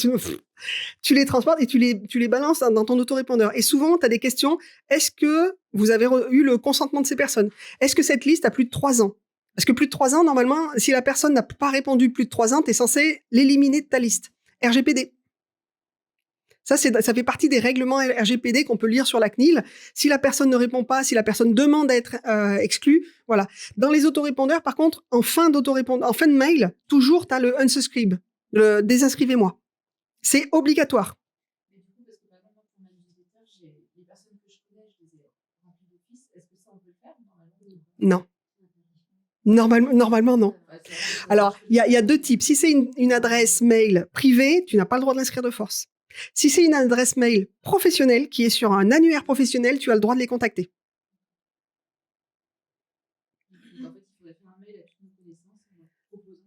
Voilà, un mail individuel. Donc ça, c'est un peu... Alors, tu peux le faire aussi. Hein, souvent, les autorépondeurs proposent de faire des choses en automatique. C'est-à-dire, tu leur dis, voilà, tu les mets sur ton autorépondeur, tu dis, voilà, je vais vous envoyer des newsletters. Si vous n'êtes pas d'accord, allez directement en bas de ce mail et cliquez sur désinscrivez-vous. Et ensuite, tu dis ce que tu vas donner sur les mails. Et les gens oublient de se désinscrire. C'est une petit truc. Et par exemple, sur Infomaniac, il y a moyen d'avoir alors, c'est... Je savais pas que Infomaniac faisait autorépondeur aussi. Je sais qu'ils font des boîtes mail. Je sais qu'ils font du travail participatif aussi. Alors, il y a 2 choses. Parce que AutoSwitch, on peut le transformer. Pour envoyer une newsletter, vous avez besoin d'un serveur d'envoi, un SMTP. Vous savez, quand vous avez configuré vos adresses mail, vous avez un SMTP, c'est le serveur d'envoi, c'est votre box en général. C'est smtp.votebox.com et c'est ça qui va envoyer vos mails. Si vous avez Thunderbird ou Mail ou Outlook ou autre. Et sur AutoSwitch, on peut transformer AutoSwitch en SMTP. C'est-à-dire que c'est via AutoSwitch. Donc moi, je prends un autorépondeur qui s'appelle Fluent CRM et je prends MailPoet, les deux. Et MailPoet me sert d'SMTP et Fluent CRM me sert à créer... Pourquoi? Parce que MailPoet a un très mauvais taux de délivrabilité. Et c'est ça qu'il faut regarder dans un autorépondeur. C'est est-ce que MailPoet est bien référencé ou mal référencé par les box, par les opérateurs. Parce que le taux de délivrabilité, par exemple, j'étais avant chez ActiveCampaign, j'avais 20% d'ouverture de mes mails. Je suis passé sur Fluent CRM, j'ai 40% d'ouverture. Parce qu'au lieu d'arriver dans les spams, ils arrivaient directement dans la boîte mail. Donc ça fait partie de la technique et du conseil qu'on peut apporter aux gens.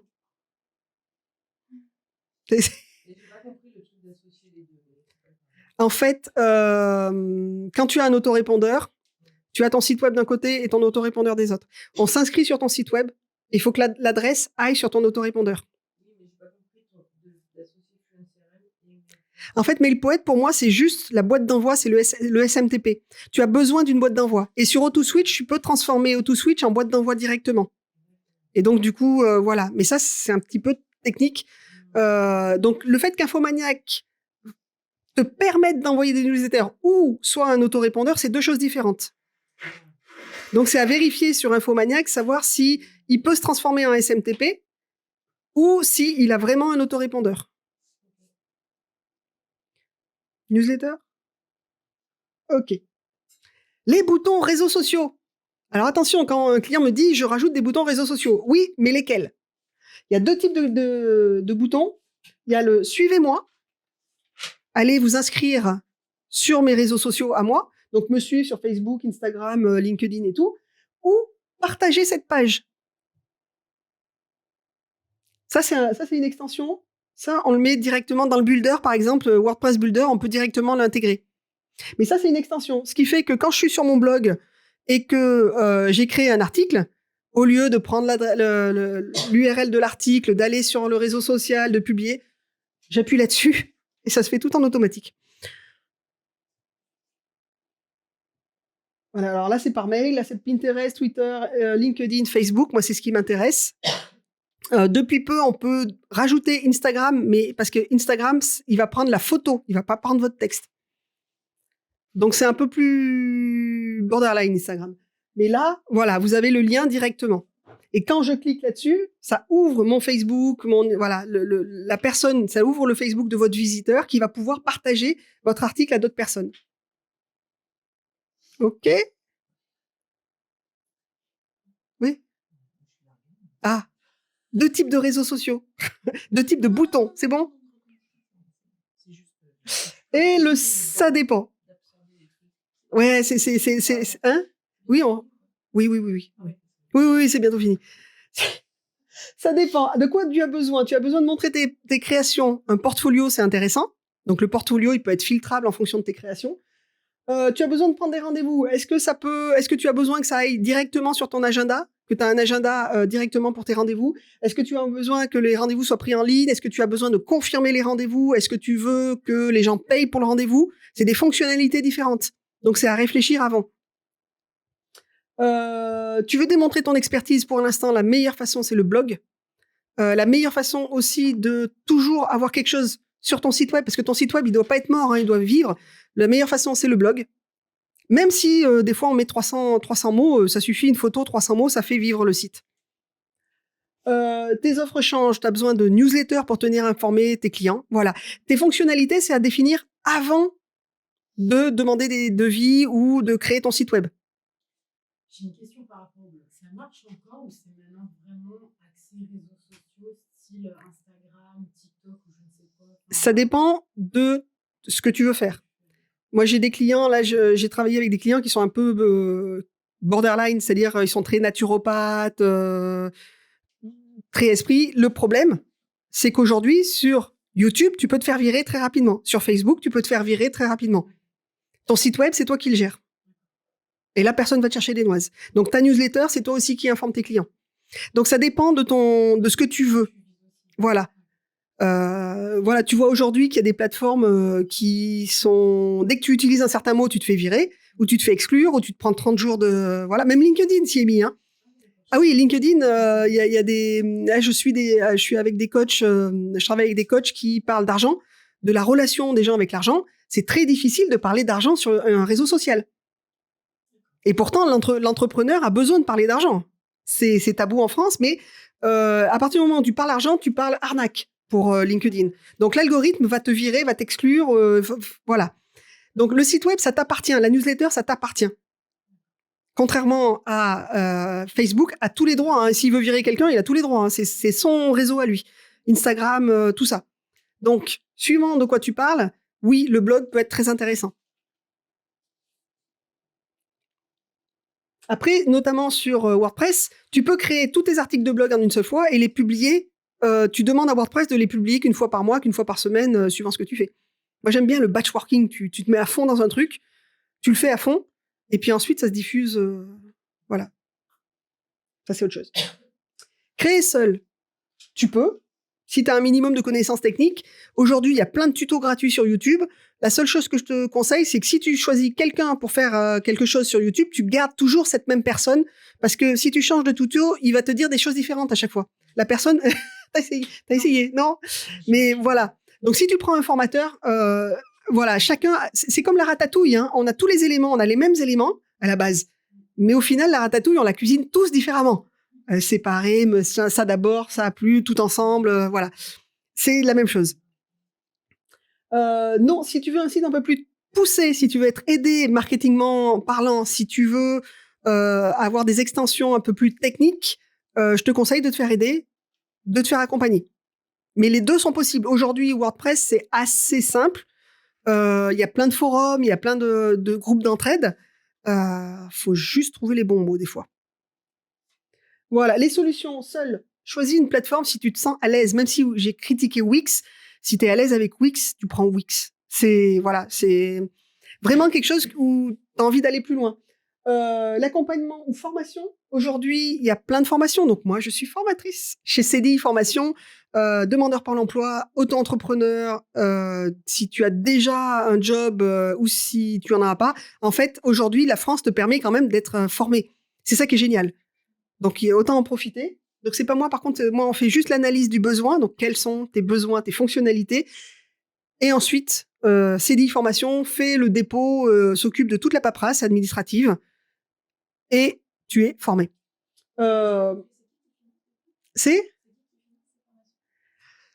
Ça peut être Pôle emploi, ça peut être ton OPCO, ton OPCO, ça peut être en auto-entrepreneur, si tu as déclaré des sous, tu peux être aussi formé, tu as aussi des droits à la formation.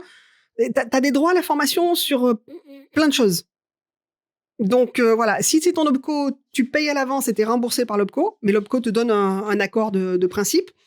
Si c'est Pôle emploi, c'est remboursé par Pôle emploi, tu n'as rien à sortir ou presque rien à sortir. Voilà, ça dépend vraiment des types de formation que tu demandes. OPCO, c'est quand tu es à ton compte, tu payes pour ta formation chaque année. Et donc, tu as une OPCO qui est censée t'aider à trouver des formations. Non, pour l'instant, CDI n'est pas agréé CPF. Parce que moi, mon but... C'est la formation qui est accessible au CPF. Oui, mais c'est l'organisme de formation, c'est CDI. Donc, c'est eux qui doivent déposer. Après, moi, le but des sites web, c'est d'aider des gens qui sont déjà... si tu veux un CPF, normalement, c'est diplômant.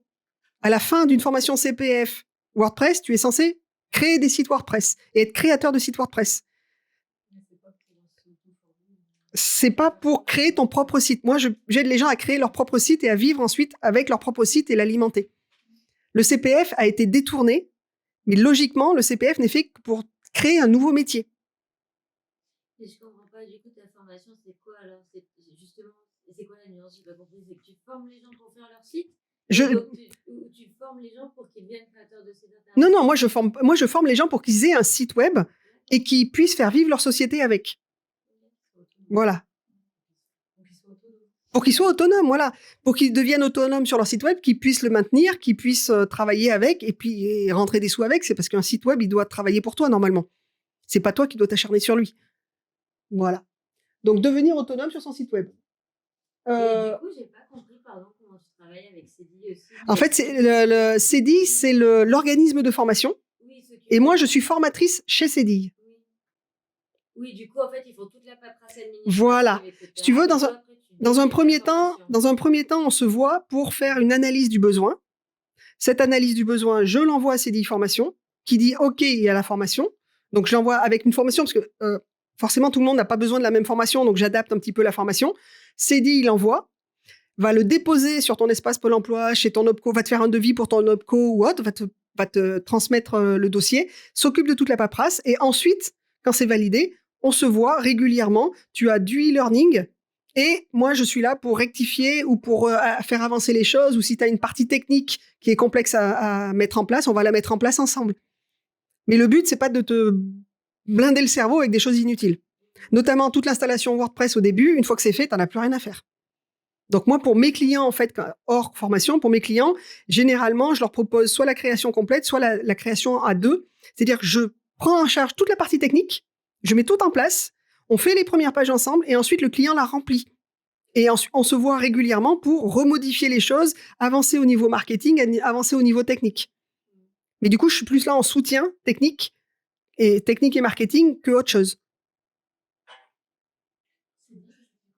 C'est je le mets après, c'est une CDI sans S, je crois que j'ai mis un S. Voilà. Et ensuite, passer par une agence ou passer par quelqu'un, c'est lui faire confiance. Moi, j'ai eu des clients qui m'ont demandé, tu leur envoies la maquette et là, il dit non, le logo plus gros, je l'ai payé cher, je veux un logo gros. Sinon, le logo, rien à foutre. Oui. Et du coup, le client, en fait, les clients qui viennent sur ton site, ton logo, ils le voient. Ils voient ton image de marque, ils voient mais c'est pas à peine d'avoir un gros logo comme ça. Donc, quand vous faites appel à une agence ou à un indépendant, généralement, ils sont là pour vous aider, vous aiguiller. Donc, un minimum de confiance à avoir. Hop. L'entretien d'un site web. La sauvegarde.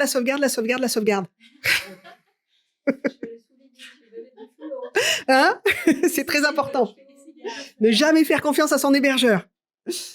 Alors, il y a au niveau technique, il y a les versions PHP à vérifier aussi de temps en temps, une fois par an. Vérifier la version PHP de votre hébergeur. C'est votre hébergeur qui va vous donner la version PHP. C'est la version de lecture, en fait, de votre site web. Les CMS et les extensions, c'est à vous de les mettre à jour régulièrement. On fait une sauvegarde avant de faire la mise à jour. Ça va, Cécile? Non, j'ai décroché, donc sauvegarde. La sécurité, c'est une extension. Je vous conseille de changer d'extension tous les 2-3 ans. Parce que une extension, plus elle est utilisée, plus elle est connue, et plus elle est attaquée. Donc, de temps en temps, vous faites un switch. Et surtout, dans l'entretien d'un site web, on ne laisse pas un site web à l'abandon. On l'entretient. On crée des nouvelles offres, voilà. Mais on ne modifie pas tout. Parce que si on modifie tout, Google, il va se dire, oulala, c'est un nouveau site, on reprend le référencement de zéro. Donc, si on veut faire des modifications de pages, si on veut ajouter des pages, tout va bien. Si on veut enlever des pages, il faut y aller progressivement. Il y a des étapes à prendre en compte. Ok? Ouais, ça y est, je crois que là, on passe aux arnaques. Allez, ça va être rapide. Le nom de domaine a été enregistré par l'agence. Quand vous demandez à une agence d'enregistrer votre nom de domaine, vous devez toujours lui fournir votre SIRET, votre sirène, ou au moins le siège social et la personne concernée, si c'est elle qui s'occupe de l'enregistrement. Le nom de domaine doit vous appartenir. Ça, je l'ai vu. Hein. J'ai dû récupérer... Alors, quand c'est .fr, on peut se battre avec la FNIC. Quand c'est un .com, bizarrement, l'agence vous propose un certain tarif pour récupérer votre .com. Donc, toujours, le nom de domaine doit toujours vous appartenir. Pareil pour l'hébergement. On a vu qu'AutoSwitch ou Infomaniac permettaient l'hébergement de plusieurs sites sur un seul hébergement. Danger. Certaines personnes vont mettre votre hébergement sur leur site, sur leur hébergement à eux. Du coup, tous les sites sont bloqués et vous n'avez pas, vous, accès direct à votre hébergement parce qu'il ne va pas vous donner d'accès à votre hébergement puisque c'est le sien. Il ne veut pas que vous voyez qu'il a plusieurs sites, qui vous fait payer 100 € par an, alors qu'au final, lui, il ne paye que 100 € pour mettre 5 ou 6 sites sur son propre hébergement. Et le plus gros danger ici, c'est qu'il y a des extensions qui peuvent être mêlées. Et les bases de données peuvent s'en mêler aussi. Donc, le jour où on a besoin de sortir votre base de données pour aller le mettre ailleurs, vous allez peut-être piquer des éléments à un autre ou vous allez peut-être oublier des éléments de chez vous. Donc, en général, c'est des extensions, des accès ou des choses comme ça. Donc, votre propre nom de domaine, votre propre hébergement. Toujours. Avoir accès à votre hébergement. Le site web est verrouillé, donc verrouillé, vous n'y avez pas accès, donc là, l'agence ne vous donne pas accès, ou alors il est verrouillé parce que vous êtes sur une autre plateforme, c'est-à-dire vous voulez faire des modifications, vous ne pouvez pas faire des modifications, vous êtes obligé à chaque fois de passer par l'agence pour faire une modification, et une modification, c'est une grosse perte de temps. Moi, c'est pour ça que j'ai créé ma formation, c'est que je crée la technique, et la personne va se débrouiller. Et quand elle a besoin de changer un horaire, on va perdre 2 heures chacune pour changer une tranche horaire, pour changer une photo, pour changer 3 titres. Donc, c'est pas la peine. Autant qu'elle le fasse toute seule. Et si elle a un souci, si c'est plus gros, là, on retravaille ensemble. Mais le but, c'est qu'elle soit autonome. Les sites web, donc comme Solocal par abonnement, pas cher, 50 ou 100 € par mois, sauf que vous êtes engagé sur 5 à 3 ans, 3 à 5 ans. Et les textes et images sous licence. Ça aussi, ça m'est arrivé. C'est-à-dire que la personne pouvait récupérer son nom de domaine, mais en gros, il fallait changer tous les textes et toutes les images parce que tout appartenait à l'agence. Et là, c'est un gros problème parce que du coup, vous perdez tout votre référencement. Voilà. Donc, bien faire valider que la création aussi du site est vendue avec le site. Voilà. Merci pour votre attention. C'est fini. Voilà. Creatis et Formatis Web. Là, je lance une nouvelle formation, un accompagnement sur 3 mois pour trouver sa niche, pour trouver ses clients, lancer son site web et lancer ses réseaux. Parce que je me suis aperçue qu'en fait, les gens voulaient un site web, mais ils savaient pas vraiment où piocher et où aller, en fait. Et ils n'étaient pas très affinés. Donc, du coup, je lance ce nouvel accompagnement. Déjà des personnes dans le lot. Et c'est vraiment pour être sûr de trouver des clients. Moi, le but, c'est que dans 3 mois, vous ayez vos premiers clients et vous puissiez répéter ce que je vous explique, ce que je vais vous donner, pour toujours avoir des clients. OK ? Voilà. Bah, écoutez.